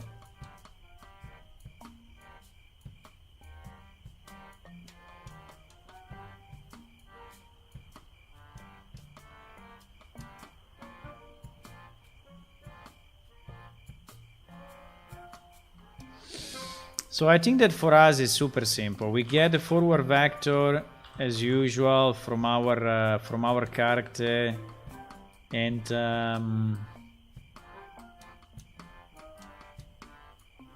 get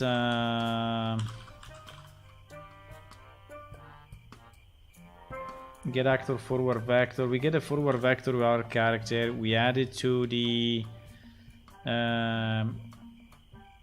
actor locate. Yeah, well, we'll probably in plane shift we'll probably do it from the camera view, but this is exactly like I do the trace from the camera object. So I think we could get, you could get the follow camera like I did other time. So I get the follow camera and I get the forward vector of the follow camera, and which is basically where it's looking at, and then we add whatever value we want. Okay, so we which is the range. So we multiply this by the range, and the result will be our end. So only like this. I think nothing else than more than this. As simple as that. And then we take the location of hit, assuming that we hit. Okay. Now I think that for us the difference would be that even if we hit an object, I mean an actor, I think to me everything is valid. War static, war dynamic, and pawn. Everything is valid. So we could trace anything and everything, and then we just take the location, whatever it is. And even if it's inside something, because that something moved. For us, it's perfectly fine. So we don't need to do anything fancy. So if we don't hit, we don't do it. I mean, if we don't, you know, if we cannot do a line trace, this fine ground position should have an output, which is hit, right?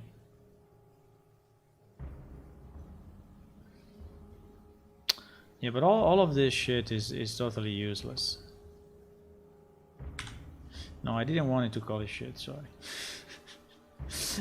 No, I'm just saying all of that precious and incredible stuff is not something that we need. It's not something that we need. Now,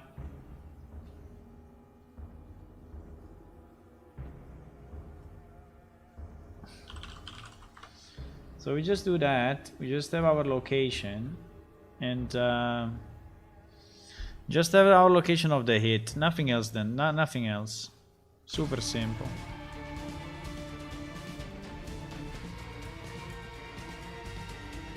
You know, don't even need this. Super simple. So then when I find my position, whatever it is,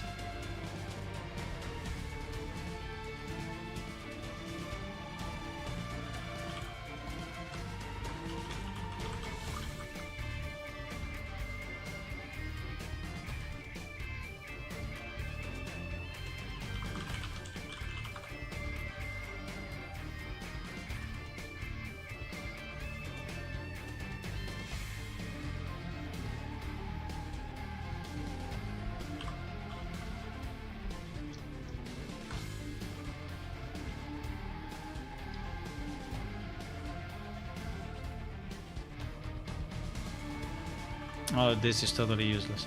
So when I find my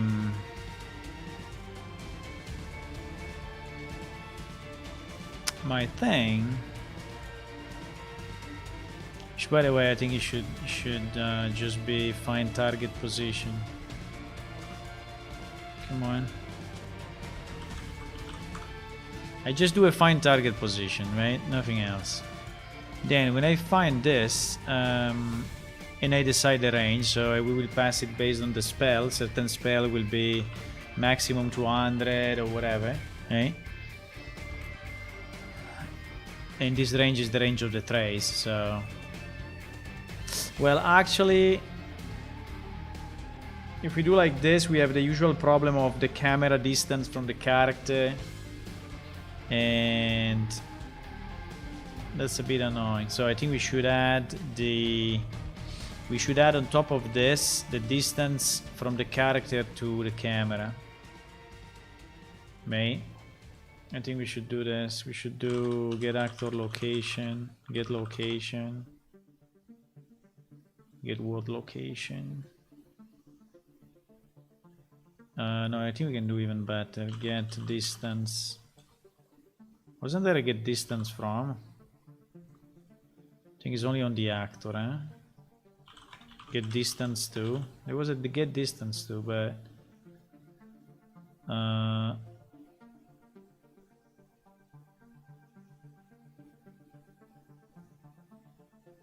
no, I think we need to get relative. Then I think wait. I think because this one is a component of this actor, so actually, I think the get relative location is probably what is giving us the location.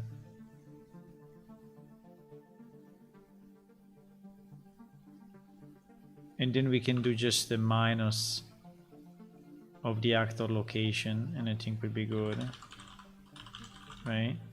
Just to get, you know, because I want to add, so this value, I'm gonna add it on top of this,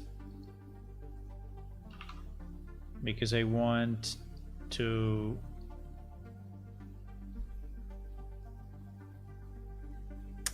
sorry, I need the length of this,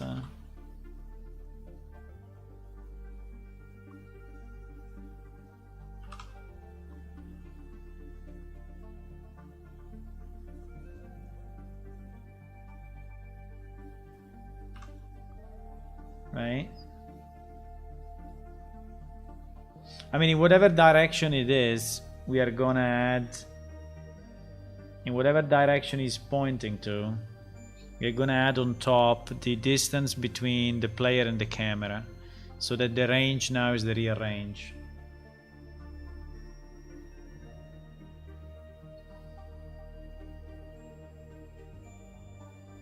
Right?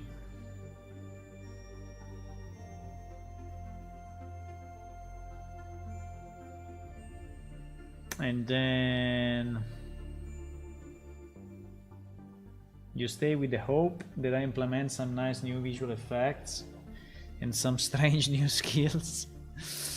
Yes and no.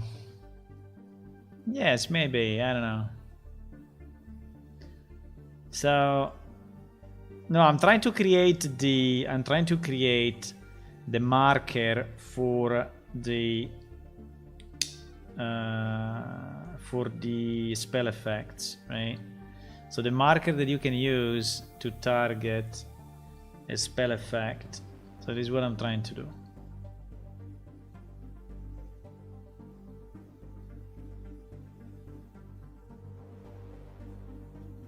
Okay, so actually this thing, you know, will be done continuously, right? So this thing will be done continuously, and if you find a location, you know, if the result is true,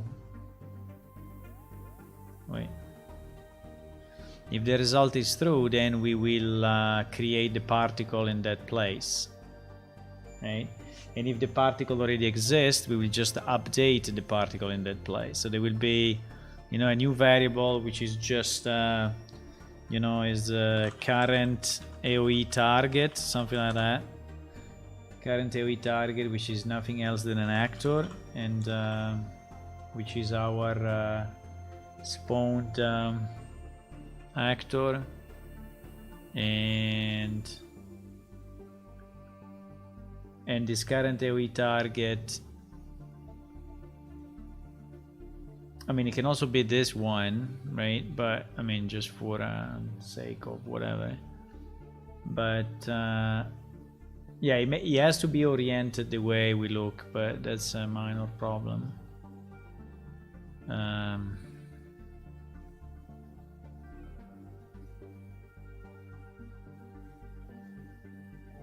I think I should move that function out, otherwise I will never find it again.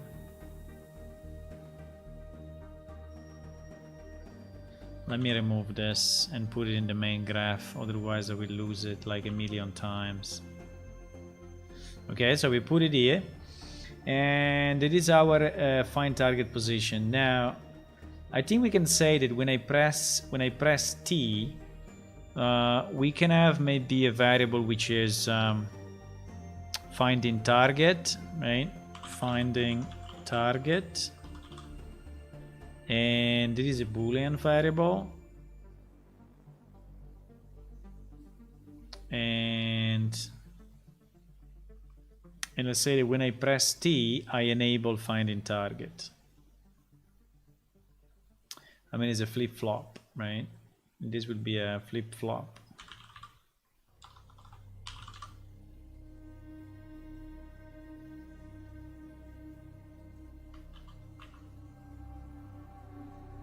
So I can turn it on and off, and so this will just be, you know, seeking a target. Hello, you four fatless. Welcome. Hello, hello. And then when we have this enabled, we should do this, right? So basically, I think unfortunately we need to do it on the tick, or we can do it in the delay tick. So in the tick, like every 6 ticks or 10 ticks, but it has to be. I think it has to be on the tick. I think there is no other chance. I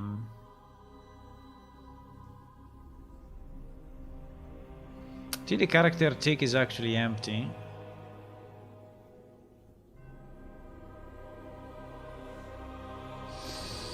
Yeah, I don't know exactly how they changed the... I think they probably do it with this, set interacting timer. They probably set a timer to move the...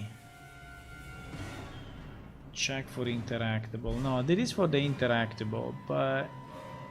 No, they were doing on the component tick. Yes, yes, they were doing on the component tick. We can decide if we want to do it on the timer or we really want to do it on the tick. Doing it on the tick is obviously a bit heavier, for sure. But obviously gives us more precision.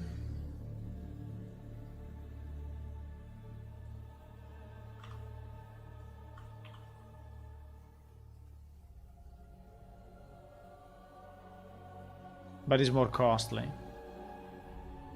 So basically here we say that if we are seeking a target,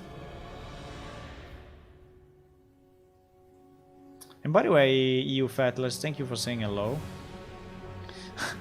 Like there are a lot of people that are joining and they are not saying hello. So it's nice to know that someone is there.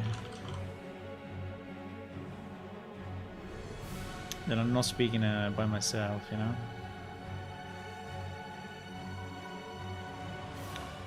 So if finding a target is true, so we are in this target seeking mode. What do? We search if there is actually something in range that we can target. And the range at the moment is 2 meters. Okay, it's too little, so let's do 20 meters. And based on this, you know, based on this, we just check if this is true. If this is true, we check if you actually have a valid target or not. So we check if this thing is valid. And if this thing is valid, and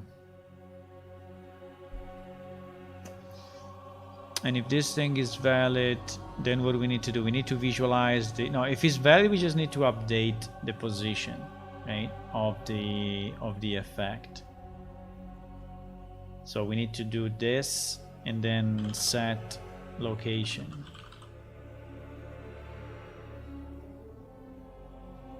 And we set it to whatever, to this location. Then if it's not valid, then we need to spawn it, right? So if it's not valid, we will do a spawn actor.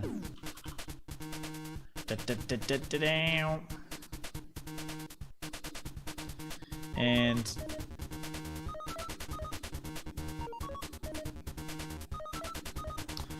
yeah, the rotation can be the rotation of the character. I think it's a good idea. So we get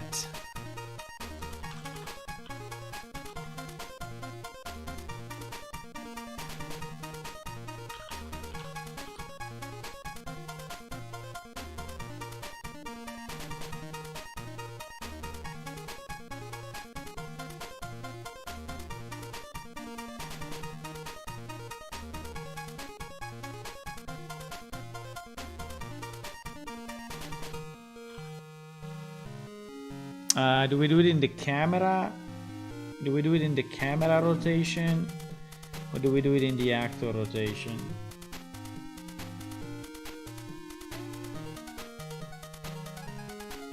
Consider that, you know, it will anyway not be visible because since we are always creating it where the camera is looking, we will never be able to see that this object is actually rotating somehow. So this object has to be perfectly symmetrical, otherwise you will not see it. At least left and right. I mean, up and down can be not symmetrical, but on the z-axis it must be symmetrical anyway. So it makes, I mean, the rotation makes no difference. Makes a difference only for the vertical. Yeah, but the vertical we will keep it correct. We will keep it correct in the... Yeah, so it's the same. The rotation doesn't make any difference. Now, the scale could be interesting. because the scale, we may decide to change the scale based on the distance, no? Or not? No, maybe not. I think it can stay small if it's small. So now we just need an actor with this particle inside. I don't know if we want to use this particle or another particle, but you want to use this one? Nah, this one maybe not. You want to use I don't know, let me copy this particle 1 second. Let me duplicate it and we call it particle marker. And I think we can remove the trail actually.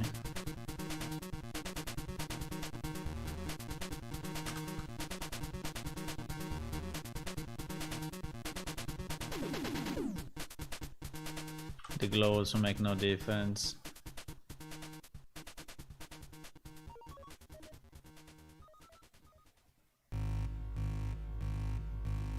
Ah, it's really an object, this thing.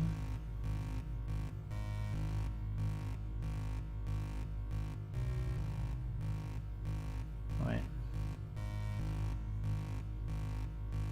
Is it a mesh? I don't understand if it's a mesh. Mesh data. Ah, yes, it's a mesh. Okay, for now let's leave it like this, but I don't think we will use a mesh. But also because it will look a bit weird. It will look like this. I think it's okay. It will basically look like this when seen from this direction.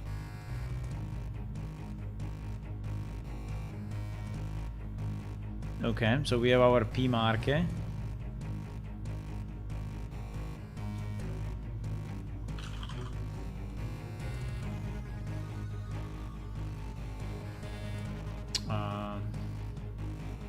Ah yes, I need to put it in a blueprint somehow.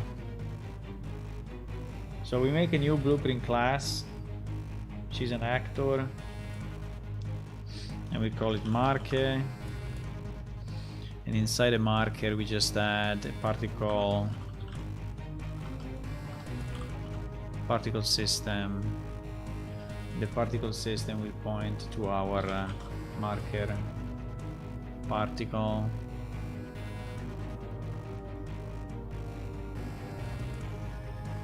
Why it moves up and down a bit? I think that was the idea. Okay, that's fine. I think it's good.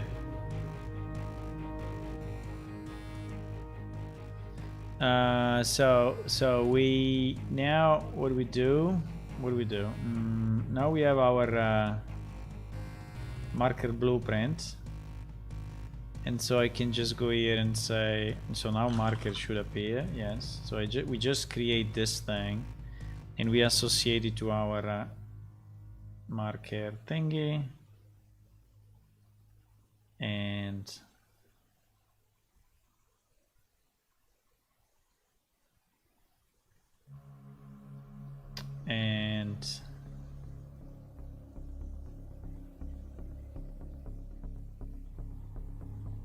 always spawn, ignore collisions. Yes, now this thing should have no collision enabled, obviously, because it's just a marker. So that's a good point. We should ensure that collision is completely disabled.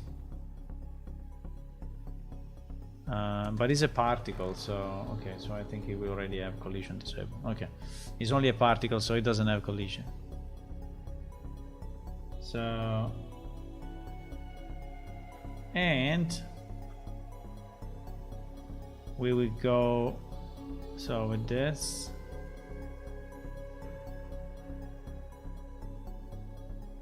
and then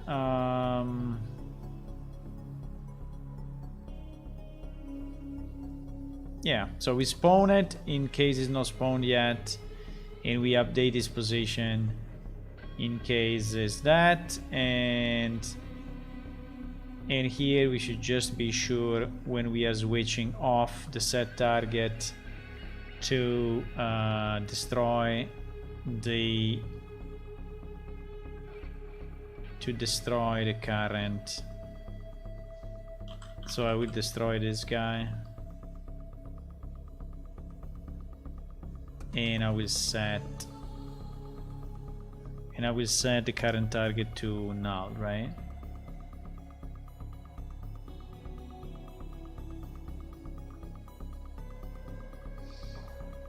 You find Mother Nature idea bad? What does it mean, Warners? Don't understand what you're saying.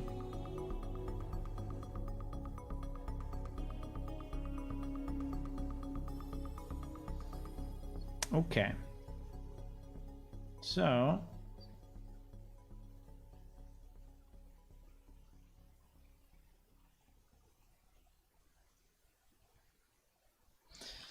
basically now if I press T, yeah, I have to remove the line trace debug.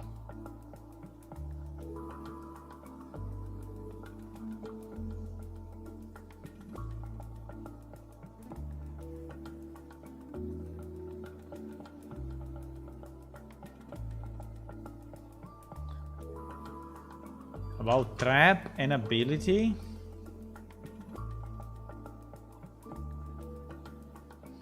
I don't know, maybe we will.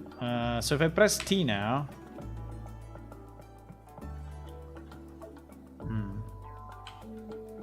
Was working a second ago and now it's not working anymore.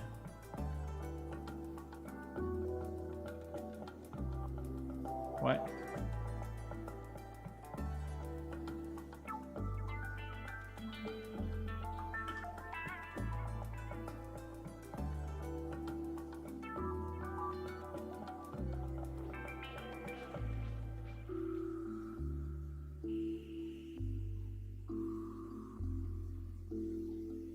Interesting.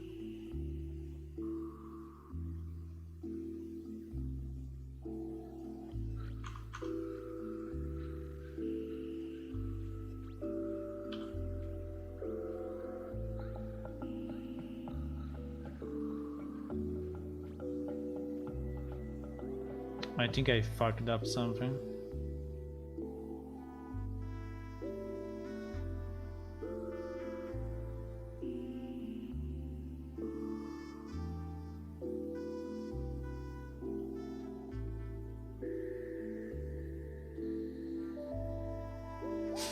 Also, they remain in the level.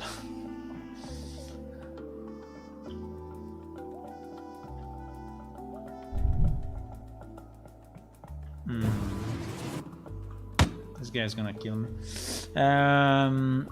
Also, they don't get destroyed, which is a bit weird. I have your brain scanned and permanently backed up in case something terrible happens to you, which it's just about to. No. No. Something bad is happening.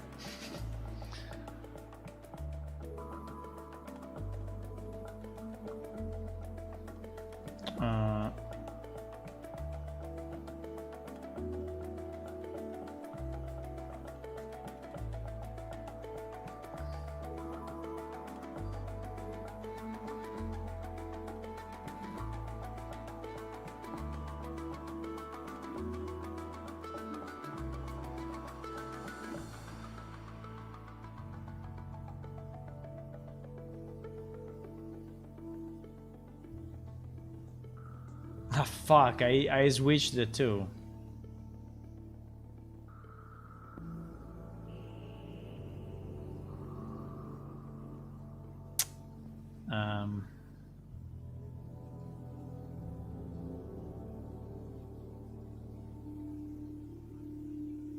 Wait, this thing is a mess. So if we find a position, right? If we find a valid position, then we need to check if this guy is valid, and if this guy is valid, we spawn it. If this guy is not valid, we spawn it, right? And if he's valid, we just update his position. The problem is when we don't find a target. So in that case, I think we will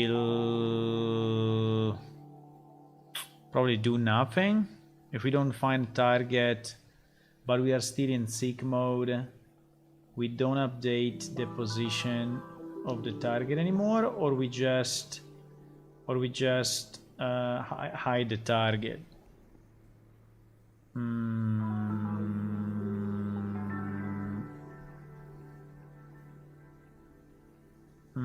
Because I think if I don't hide it, I can then run away from the position.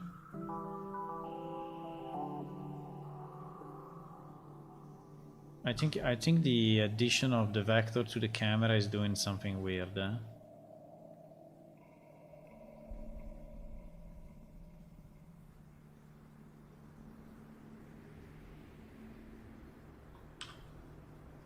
Yes.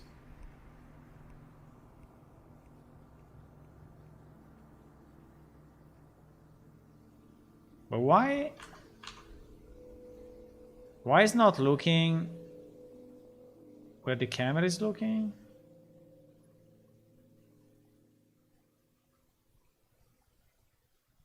I mean, I think it is until he finds something to look at, but like now, why is on the right side?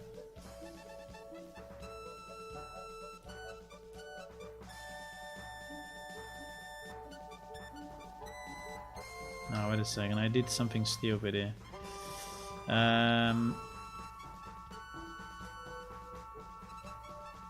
Because I'm starting from the actor location. I need to start from the follow camera actor location.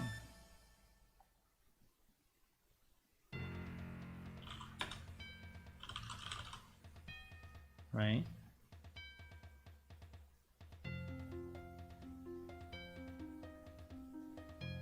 Otherwise the position will be a bit skewed, I guess.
Okay.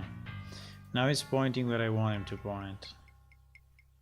Now, the good part of this is that if he's not finding, if he's not finding a position, he's staying at the previous position. So for example, here you see that I'm pointing there. If I look at the left, he's not finding a position because it's too far. Is okay.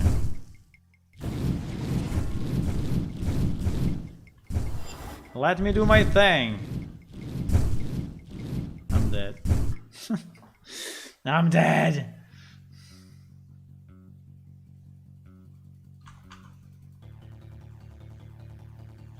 I'm dead.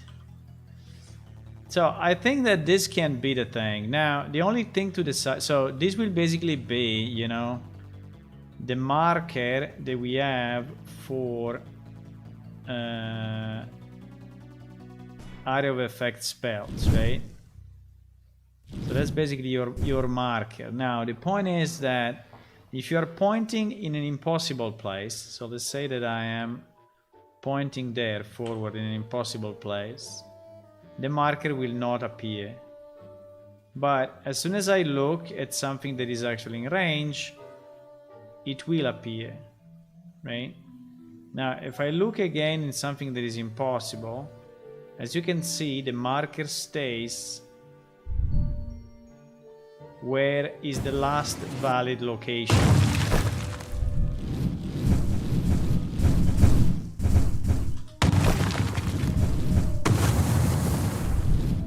This guy, boys, this guy.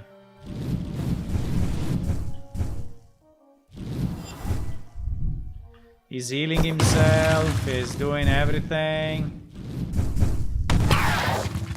Fuck. So it doesn't let me play my thing, huh? It doesn't let me play. But now I will cheat a bit and we will kill him.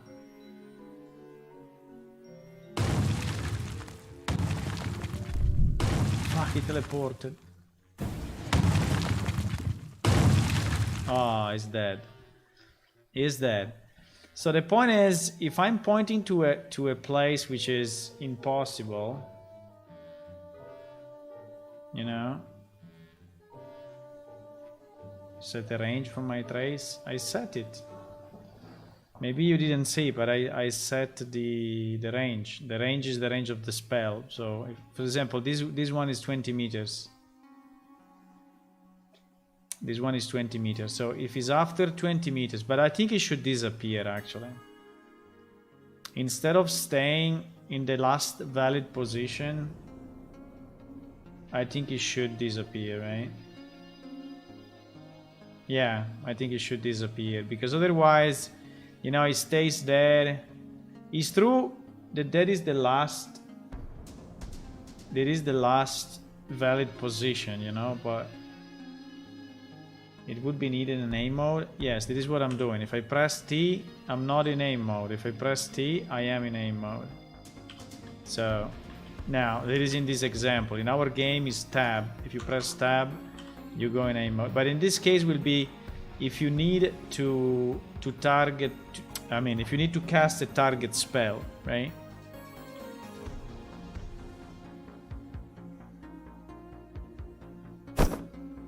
If you need to cast a target spell. But yes, I think if the position is no more valid, you should just destroy the object.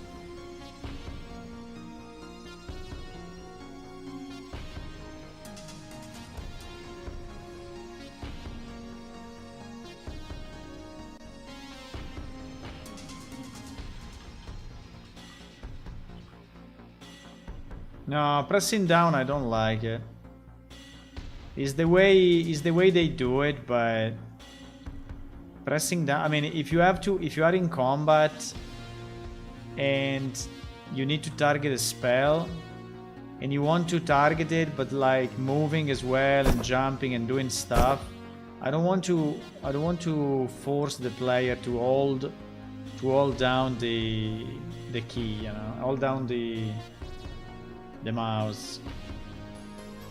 Is pretty annoying. Like this one, like the way they did it, this green thing, you need to keep pressed. At the moment I'm keeping pressed, but it's fairly annoying. I think it's fairly annoying to, because maybe I'm searching the right location. I prefer to have it free like this, you know, to have it completely free. And then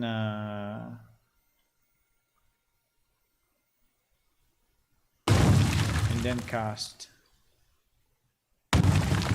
You see anyway that the tracing is different because I do it in a different way, but I do it in a much simpler way, so I think it's better. I think it's better like this.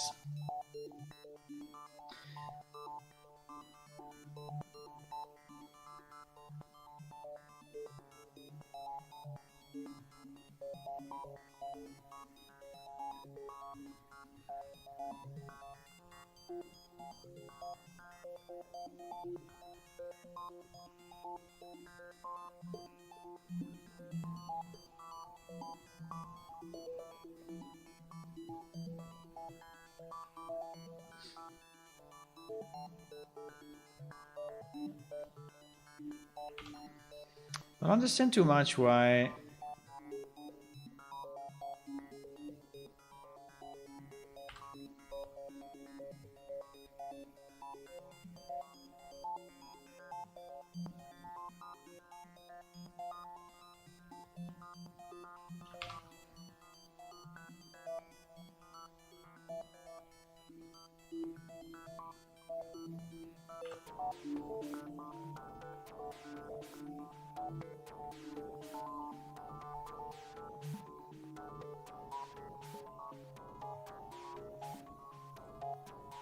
Let me just check one thing because it should be. Why?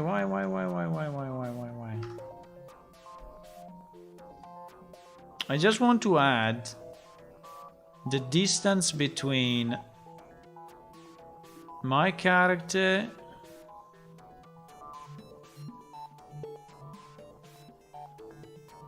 I think is already the relative location is already yes. I think the relative location is already fine.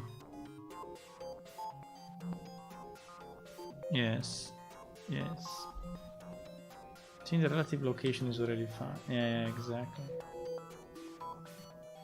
So if my camera is a bit more behind, I think it's okay.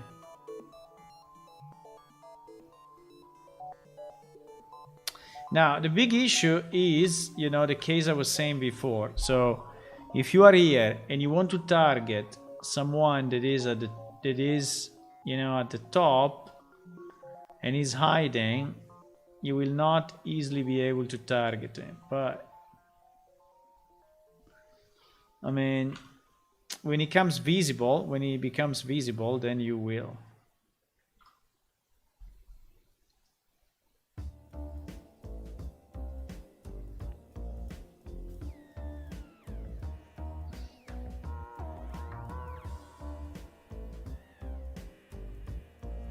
Yeah, but anyway, I think it's as simple as this.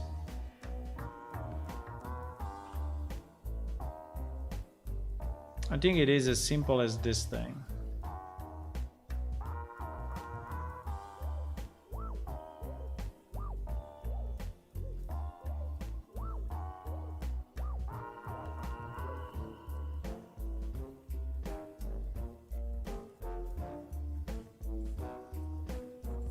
Oops.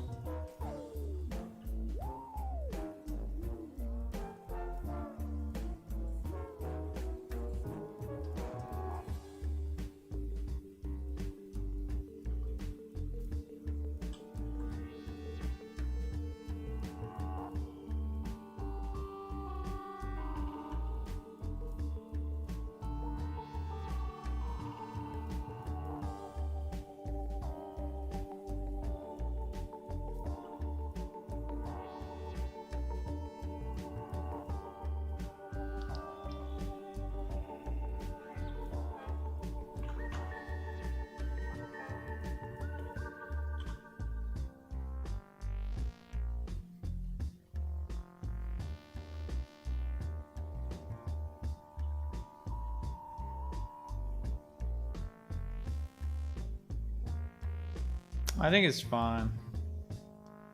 I just have to remove it when we are not in a good position, But that's pretty easy. So when we are not in a good position,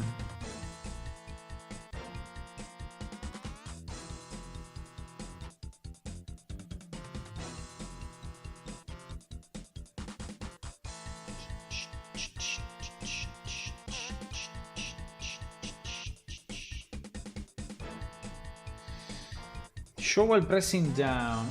Many ways. I mean, as addition to AoE mode for fast attack. While free mode, click show your trace while casting spell button down. While free mode, click show your trace down while casting a spell down.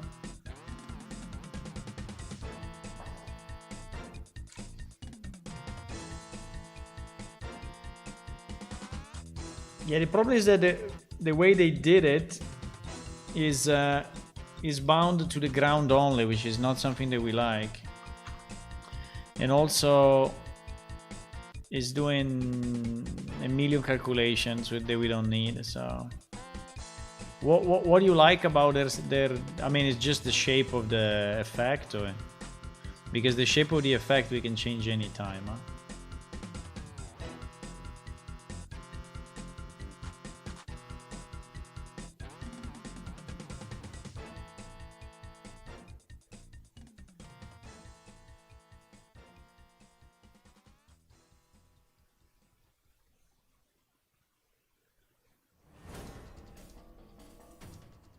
So if we don't find a hit, right, we basically have to do this again.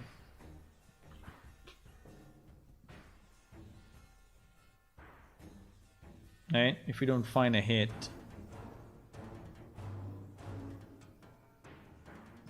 Hello, holographic squid.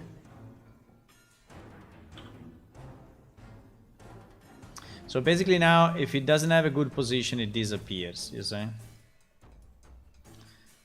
Now, this effect is just an example. We can use any effect we want. But this will trigger only when... Now, yeah, if you are moving... Yeah, that is one of the issues.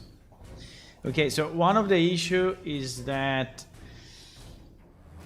the effect is bound to, at the moment, to the camera view. And I don't know if it happens also with their effect. It doesn't, because they are forcing the character to look in that direction. And so since they are forcing that,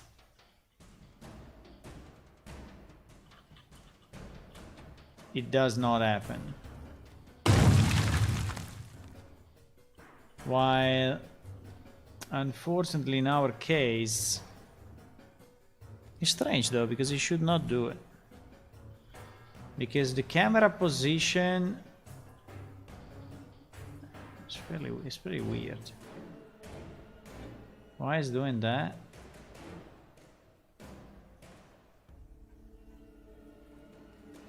Why when I change direction?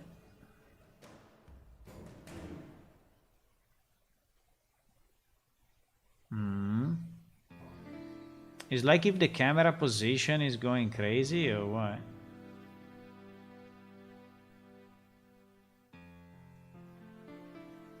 Maybe it's just not updating quick enough.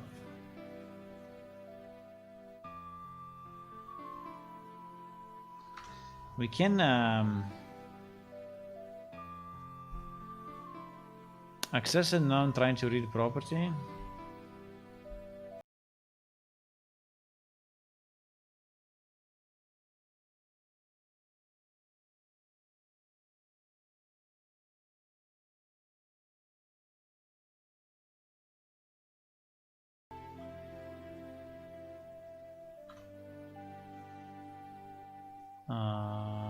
When it disappears,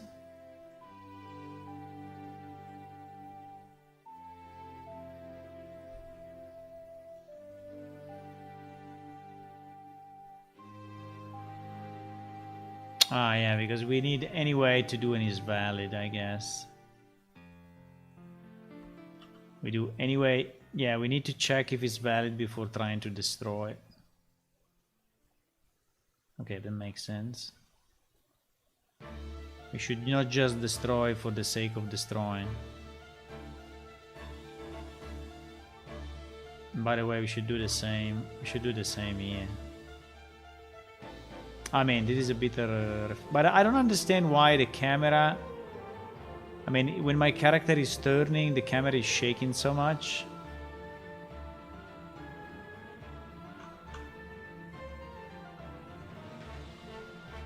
I don't know why it's shaking so much. In theory, the camera is well, yeah, the camera is moving for sure.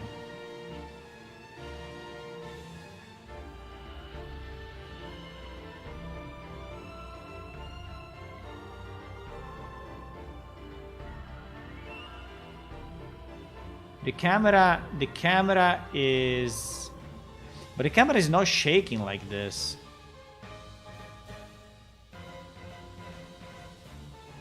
I don't understand. You see that he goes a bit to the left and then he comes back in the middle. So...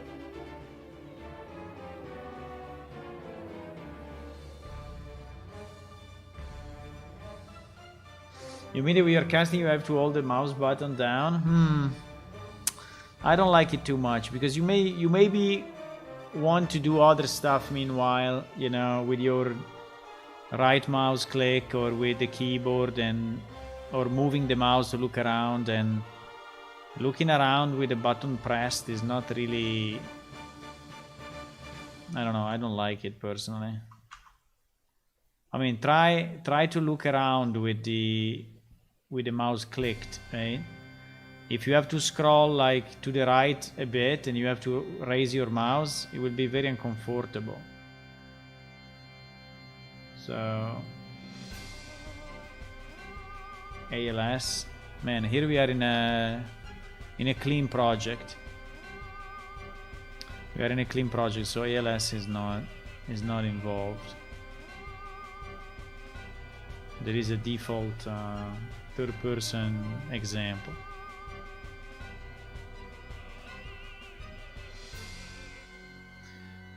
So, I mean, it's true that I'm getting the position through the camera. So because I'm calculating it through the camera, but I think they are doing the same, no? I mean, is there a better way?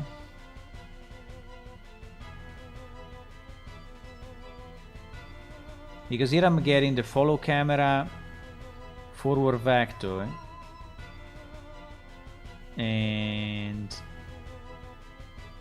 the relative location to the, maybe it's this plus. Let me remove 1 second this piece.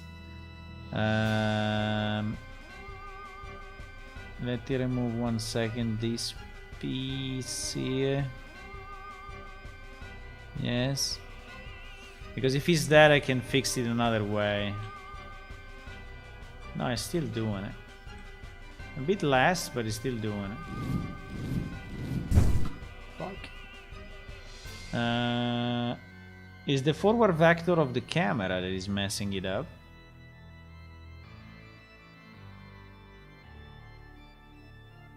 I mean, I removed this part, right? So the only thing that can be is the forward vector of the camera.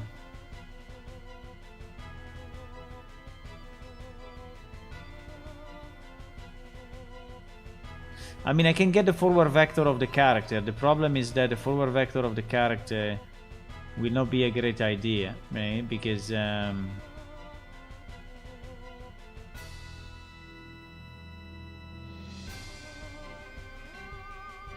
don't know why the camera is shaking so much. The horse stuff? No, the horse stuff...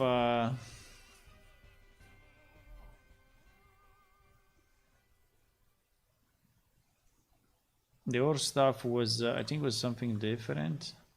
I mean, it works very smoothly until I'm not moving my character, right?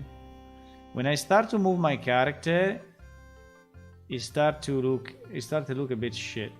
Well, if I'm going in one direction, not, but if I'm going in different direction, and basically if I'm doing this, like left, right, left, right, left, right, the marker is like going GG. I have no idea why. While their marker, let me see. Their marker doesn't seem to be affected by this. Doesn't seem to be affected by the movement.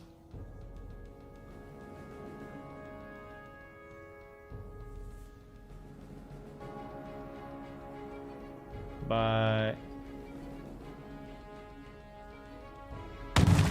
what is it? They change, so because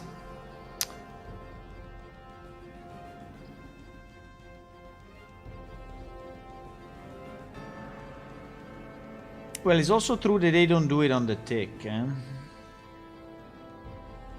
They don't do it on the tick. They do it. They do it in the tick of the decal. I mean, it's very different because they use a decal because they are going only 2D, you know, only on one surface.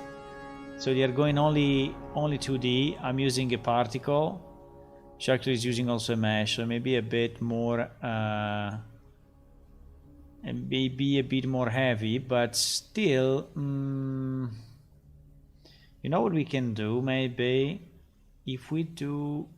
I think there is a way to move.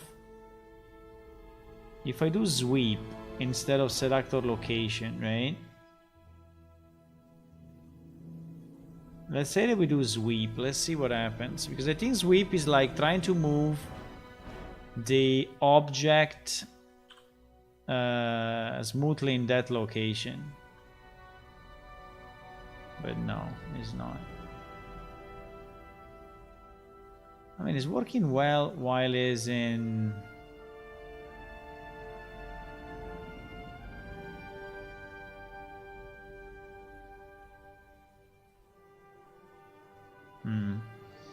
I think the problem is the update on the tick of my character. Like, that object doesn't really have, you know, its own life. His life is connected to my tick, and I think that this may be what is messing up a bit with him.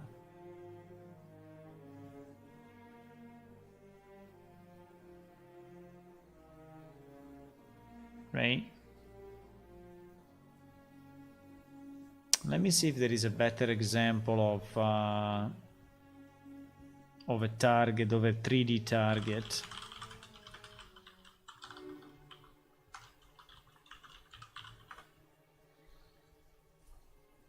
If there is a better example of a 3D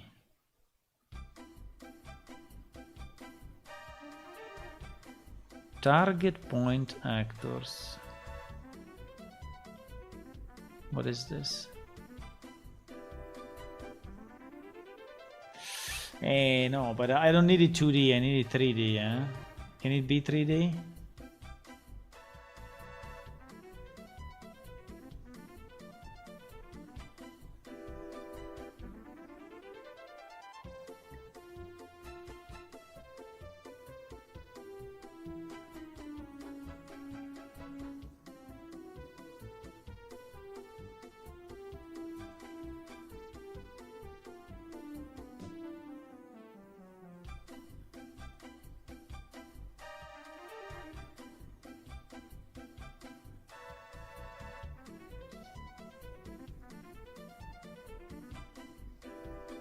I don't understand. Is this a different object or what is it?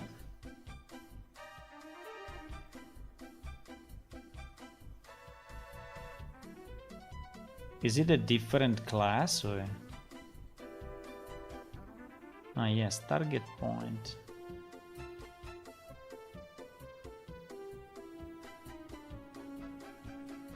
Target point.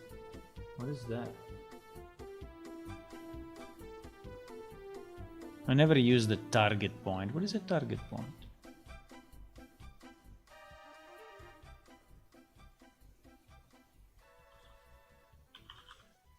So what is the difference between a target point and a normal actor? Sprite. But sprite... okay, so it's like a 2D thingy.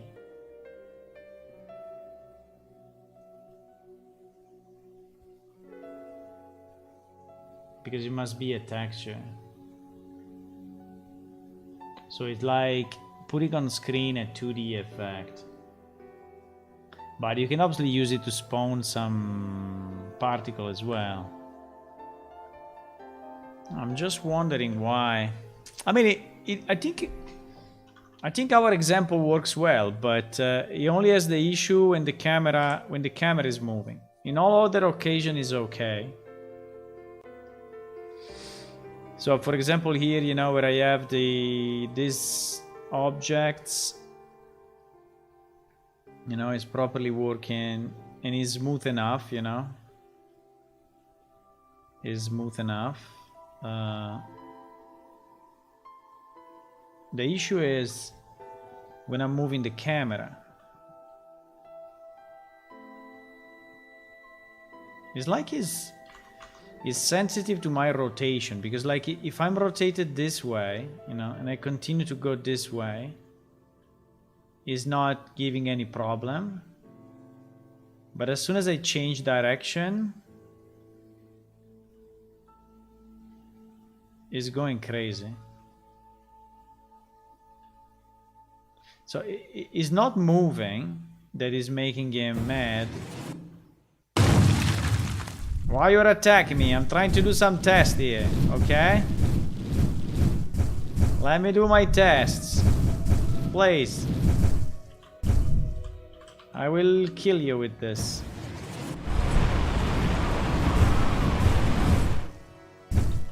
I died. I absolutely died. Ah, but my marker is still working. Ah, also when I'm dead. So it seems that when my character is changing direction,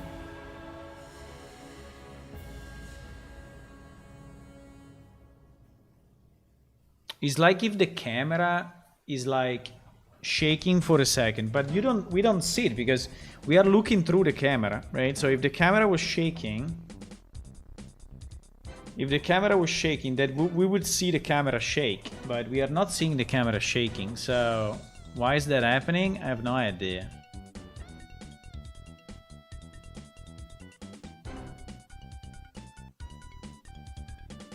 I'm thinking, but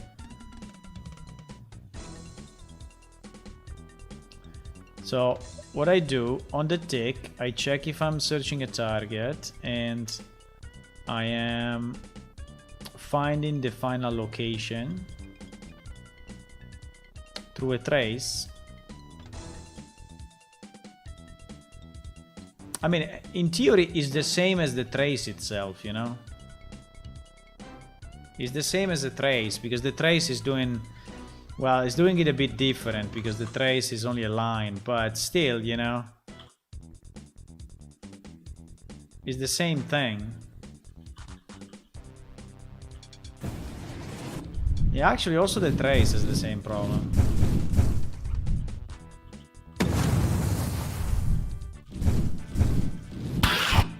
Yeah, the problem is... the problem starts already with the trace. Because you see the line trace is doing the same shit. Shit!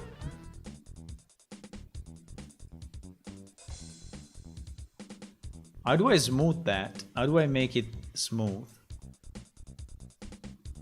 Me?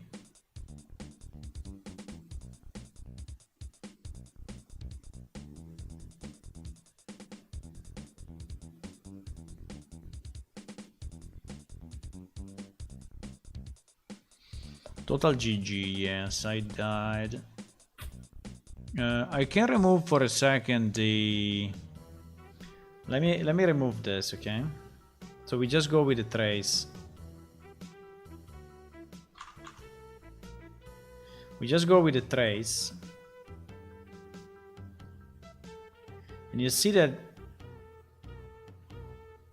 Yeah, it's the trace that is fucked.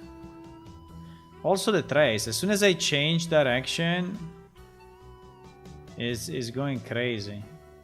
Look. Becomes a mess. You see, I move like left and right. Look at the points. Look at the points on the ground.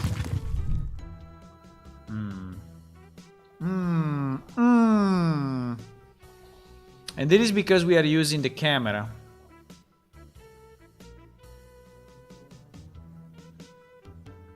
Can we use something else? I think if I don't use the camera, but I just use my character position, this will not happen. The problem is that I want it to be centered, you know?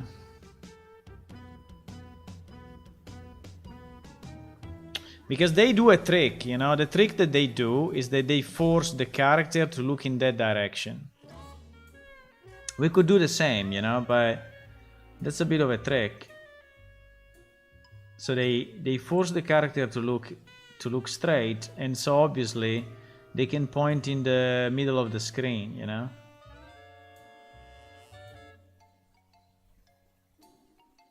So what they do is something like this. They do get actor location, and this is the start, and then for the end they get actor location and they add it to the range. They add it to the forward vector, actually.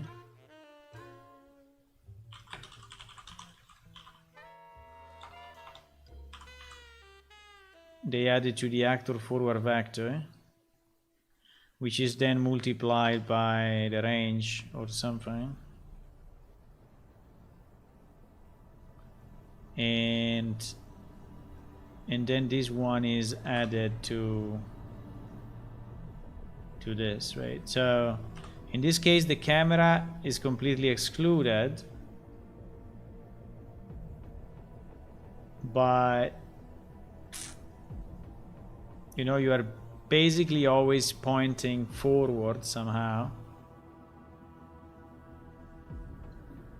So if I'm close to a wall, it will appear on the wall.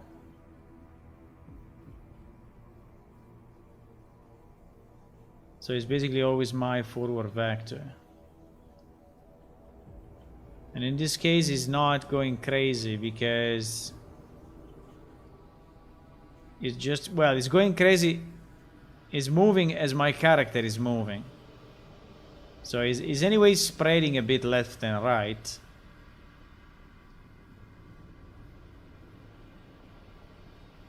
But they do something different. They force the character to look in one place. You know? And then they put the decal. I think it's probably different with the decal. But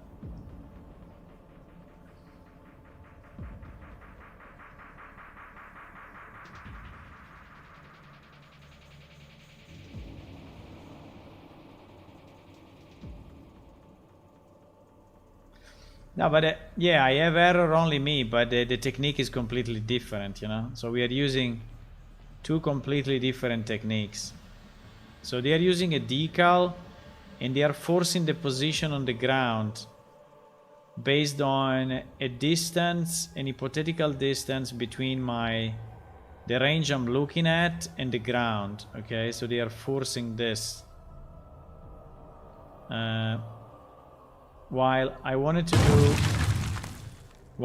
to do something different, which is, you know, I think the only thing that we can do, maybe to smooth it a bit, is just to interpolate to lerp the position, which I hoped the sweep would be doing, but the sweep is not doing it.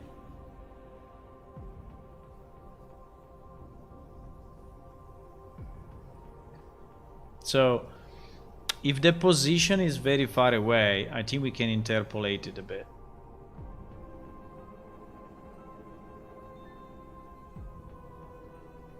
Right? We can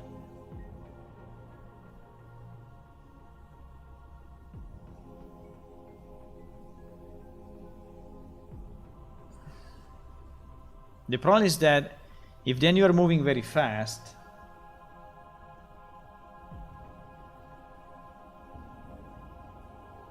if you're moving very fast, then it will be a bit annoying, because like you are trying to move the, you know, to move the object, and it's taking time to move, which is annoying. It looks like you only want the tracer, dump this stuff. What do you mean? What do you mean by the tracer?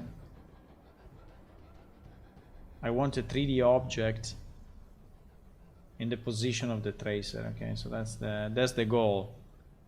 I just don't want a red line, you know. I cannot have in game a red line.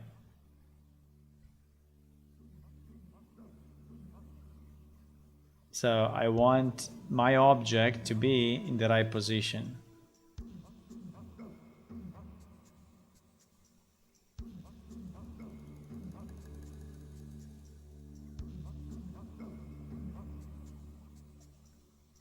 I'm using the tracer. What do you mean? I'm using the tracer. The tracer is giving me a location, and I'm spawning the item in that location. I'm using only the tracer, which is now I made it visible, but I made it not visible. I mean, I made it visible now just to check, okay? But the tracer is usually not visible.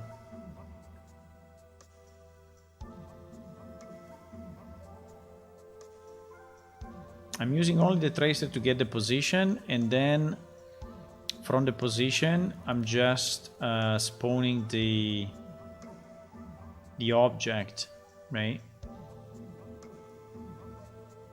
Which it works fine until you switch position quickly.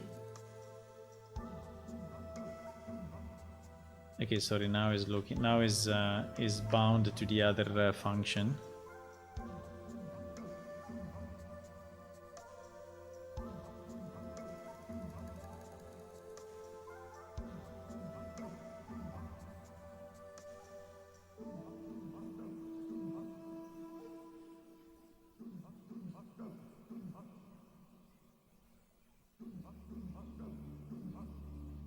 Yeah, man, you are not following. This is exactly what I'm doing.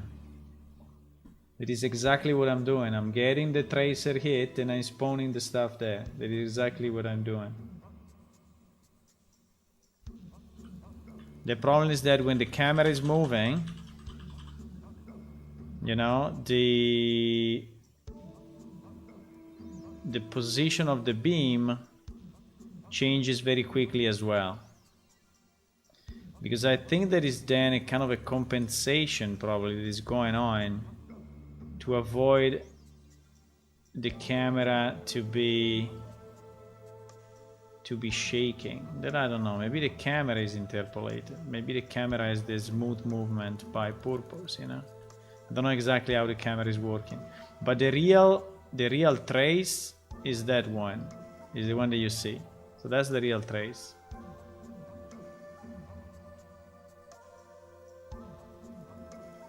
That one is the real trace. Exactly that one.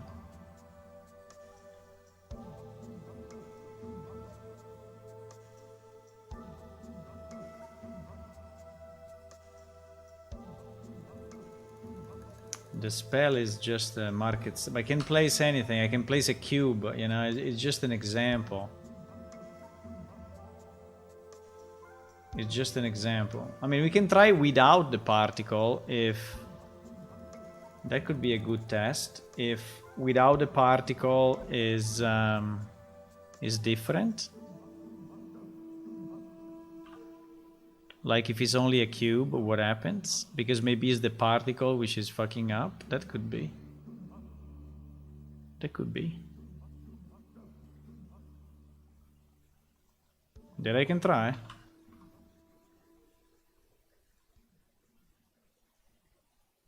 That is the particle fucking up? Maybe.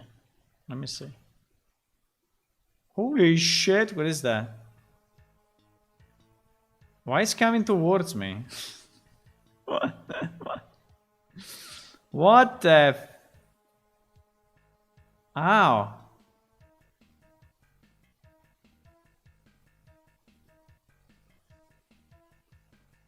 What?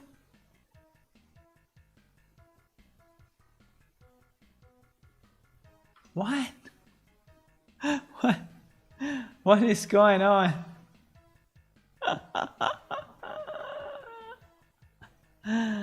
What is going on?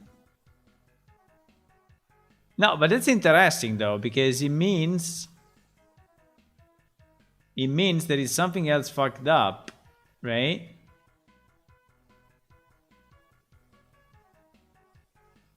That is so strange. That is so strange.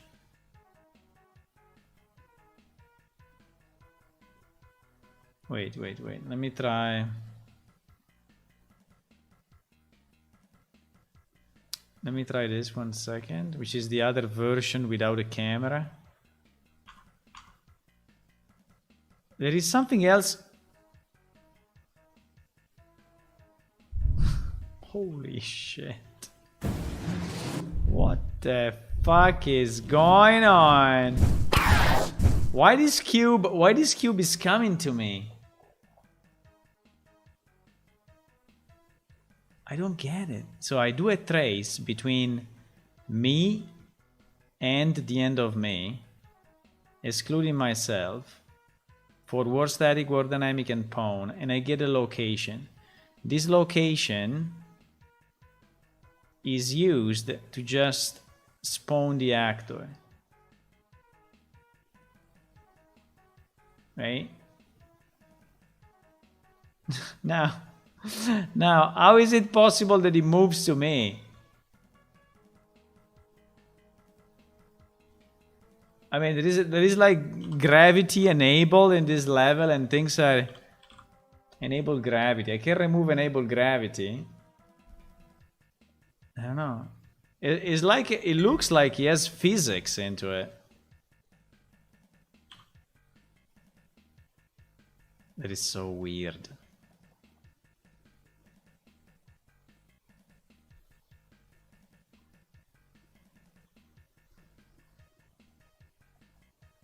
Just dump the old magic calculation. There is no magic calculation, man. It's three nodes. I mean, it's so simple. There is no calculation at all. We're just getting the location, and we are spawning the actor. Then we are setting the out. Ah, there is the sweep. Wait. There is the sweep enabled. But why? Why the sweep? So it seems that the location is... This is interesting. This is probably what is messing it up, you know? That the location that we get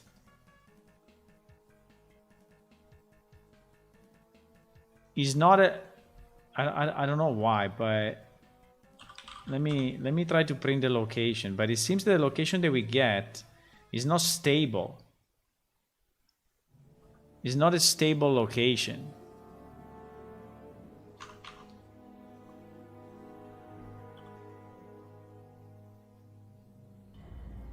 Holy fuck.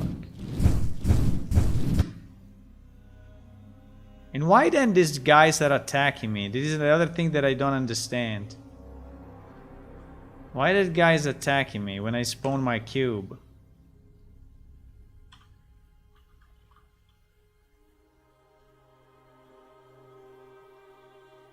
Ah, because he's pushing me backward.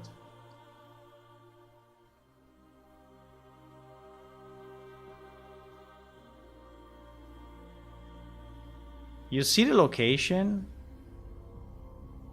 Ah, because I'm tracing on him. No, because I'm tracing on him. I'm tracing on the cube. And I'm subtracting the distance between me and the camera, and so it's coming a bit forward. And then the next cycle, I'm still tracing on him, and tracing on him, and tracing on him, and tracing on him, and tracing on him. Understand? I'm tracing on the cube. That is genius, boys. I mean... Tracing on the object itself that is coming towards you. Wow. Okay, this guy should be, in terms of collision, should be no physics, no collision, nothing. So now it will not come to me anyway anymore. That was insane anyway. That was really insane. Yeah, that's the cube. It's not coming to me anymore because we were tracing on him, you know, but he has a certain size, you know.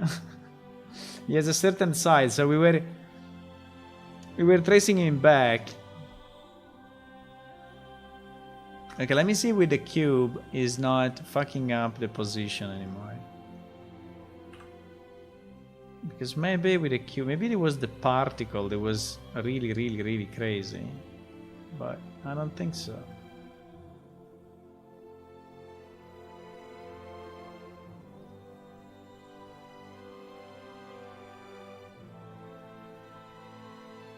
Because it's the trace that is wrong, so that's the problem.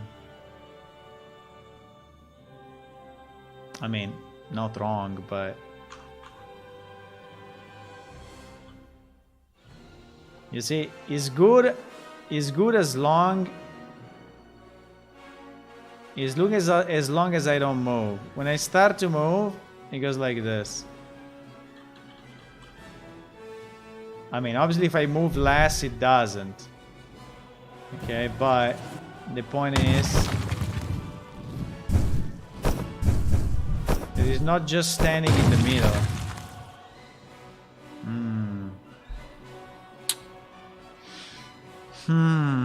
I think it's a common problem anyway. I think this is a normal problem. I think everyone should have this problem. So... line trace with camera shakes.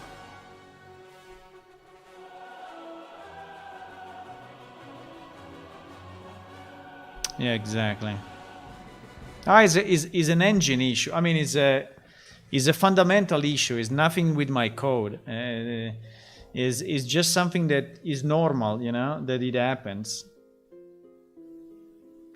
Prevent line trace from shaking when camera moves. Icon line trace in the tick to detect actors. Save the camera in the vehicle class. And the range of line trace, blah, blah, blah. When the vehicle runs, the camera moves with it. At this time, the line shakes because the calculation of the camera warp position. Yeah, exactly.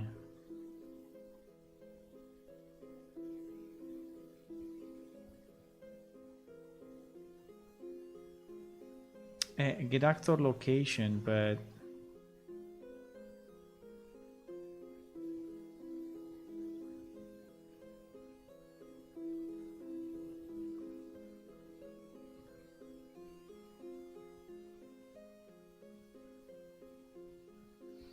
The shaking condition is move the camera, change location, not the rotation.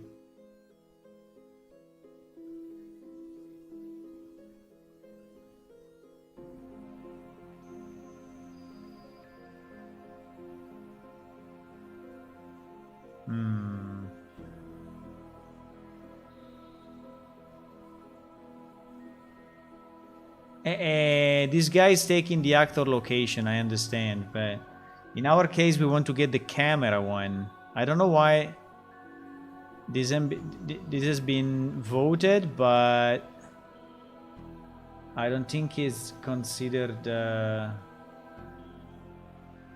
answer. No, it's not considered an answer. It's not considered an answer. In fact, it's not an answer. It's not an answer to the problem. The tracer is the same. The tracer does the same movement.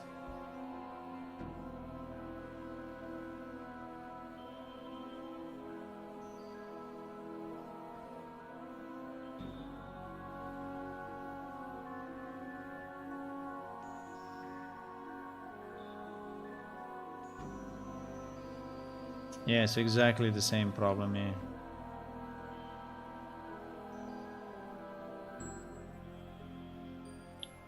This behavior seems incorrect. The way you currently have it set up seems correct. This could have something to do with the lag of the boom. and is giving you an incorrect actual position of the camera. You could try changing your actor tick group as the timing of your location access might be affected. I wouldn't suggest that too, just something you're gonna... For a workaround to this, you can try getting the camera location differently.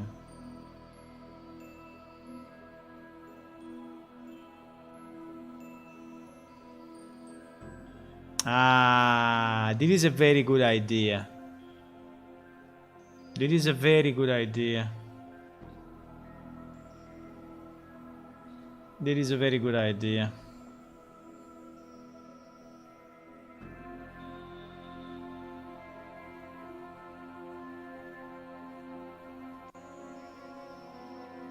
This is a very good idea. I think we will do it like this. So basically, the problem is with the camera. With the camera boom, you know, the camera is connected to the player somehow.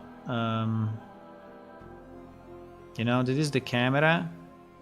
It's connected to the player with kind of an invisible arm, okay? And what this guy is saying in the post is that there is a bit of a small delay between when the camera gets updated and the boom gets updated. And since you are doing the update on the tick, this may generate the left and right issue.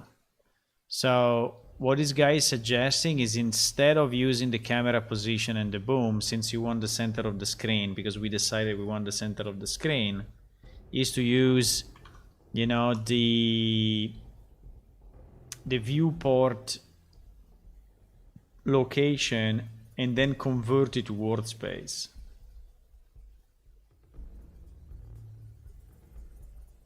And I think this is a great idea. I mean, is another way to do the same, but I think is fixing the issue of using the camera, and probably is even faster, by the way. So let's try to do it this way. It's a pity that it is a pest of the BP. Nice. Nice.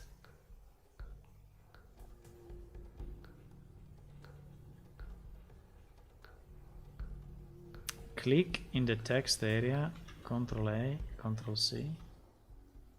Ah, yes. Nice, I love this. Did you know this one? I've seen it already, the blueprint eu.com. Well, basically you can paste a blueprint and then you can copy paste it. So I copied the text, you see, and now I have it. And now I have it here. That is very nice.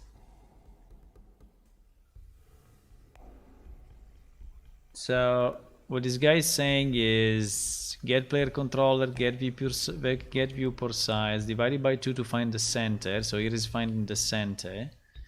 Then is getting the player controller and converting the screen location to workspace. So this will get you the okay, 10,000 now. We can have the range here, right? We can have the range. And what is this plus 000? I don't know what is it, but anyway. Okay, so let's try to do it this way. So we do the line trace like this.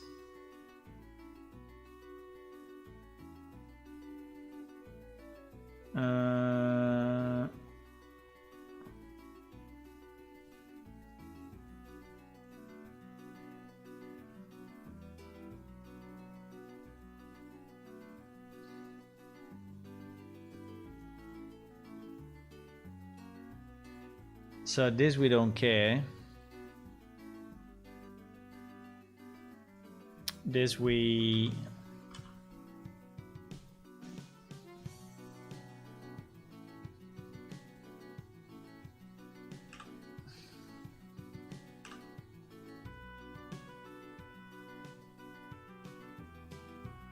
Okay, let's try like this. It should work in theory, but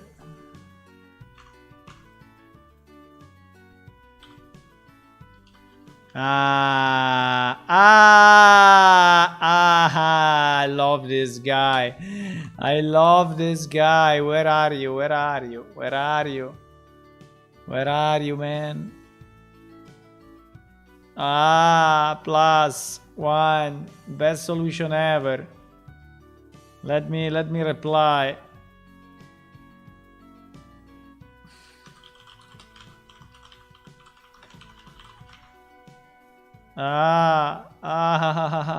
So nice.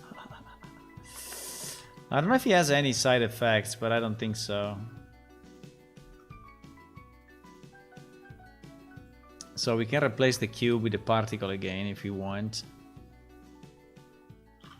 You know, this thing is interesting anyway. So we learned something new, for sure.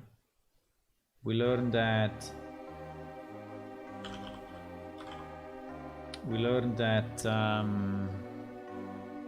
The boom of the camera is not something that you can really rely on.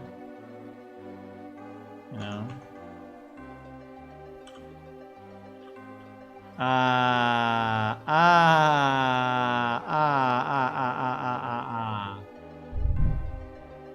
How good is that?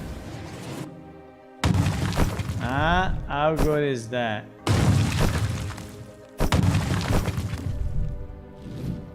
Okay.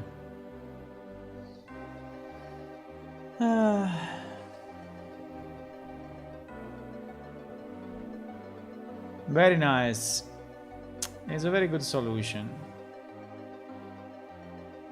Okay, guys, I think I'm gonna go. It's super late as usual. Fuck it. Anyway, I'm gonna go. So we didn't do too much tonight, unfortunately, but let's say what we did, we figured out. Well, we studied a bit this magic system, which to us is not very useful, but maybe we will use some of the animations. Let's see, and we have this targeting system anyway that we created, which is very simple but is good enough, and we will use it for targeting area of effect spells on the ground, which I think is good enough. We may decide to slow down a bit, maybe the tick, so not doing at every tick, but doing at every, I don't know, 6 or 5 ticks, and it probably will be enough. But yeah, thanks for watching, and see you tomorrow. Meanwhile, if you are new to the channel, please click on follow on Twitch and subscribe on YouTube, and also check our Patreon site, which is patreon.com/planeshift. And maybe you can help us to build the game. Good night. Yeah, we didn't do too much, but we had some fun on learning that the camera boom is not something that you can rely on. Which is anyway a good learning, I would say. It's a very good learning. I think I need to think if I have the same in other places. Probably yes. Probably yes. Probably yes. Good night. Good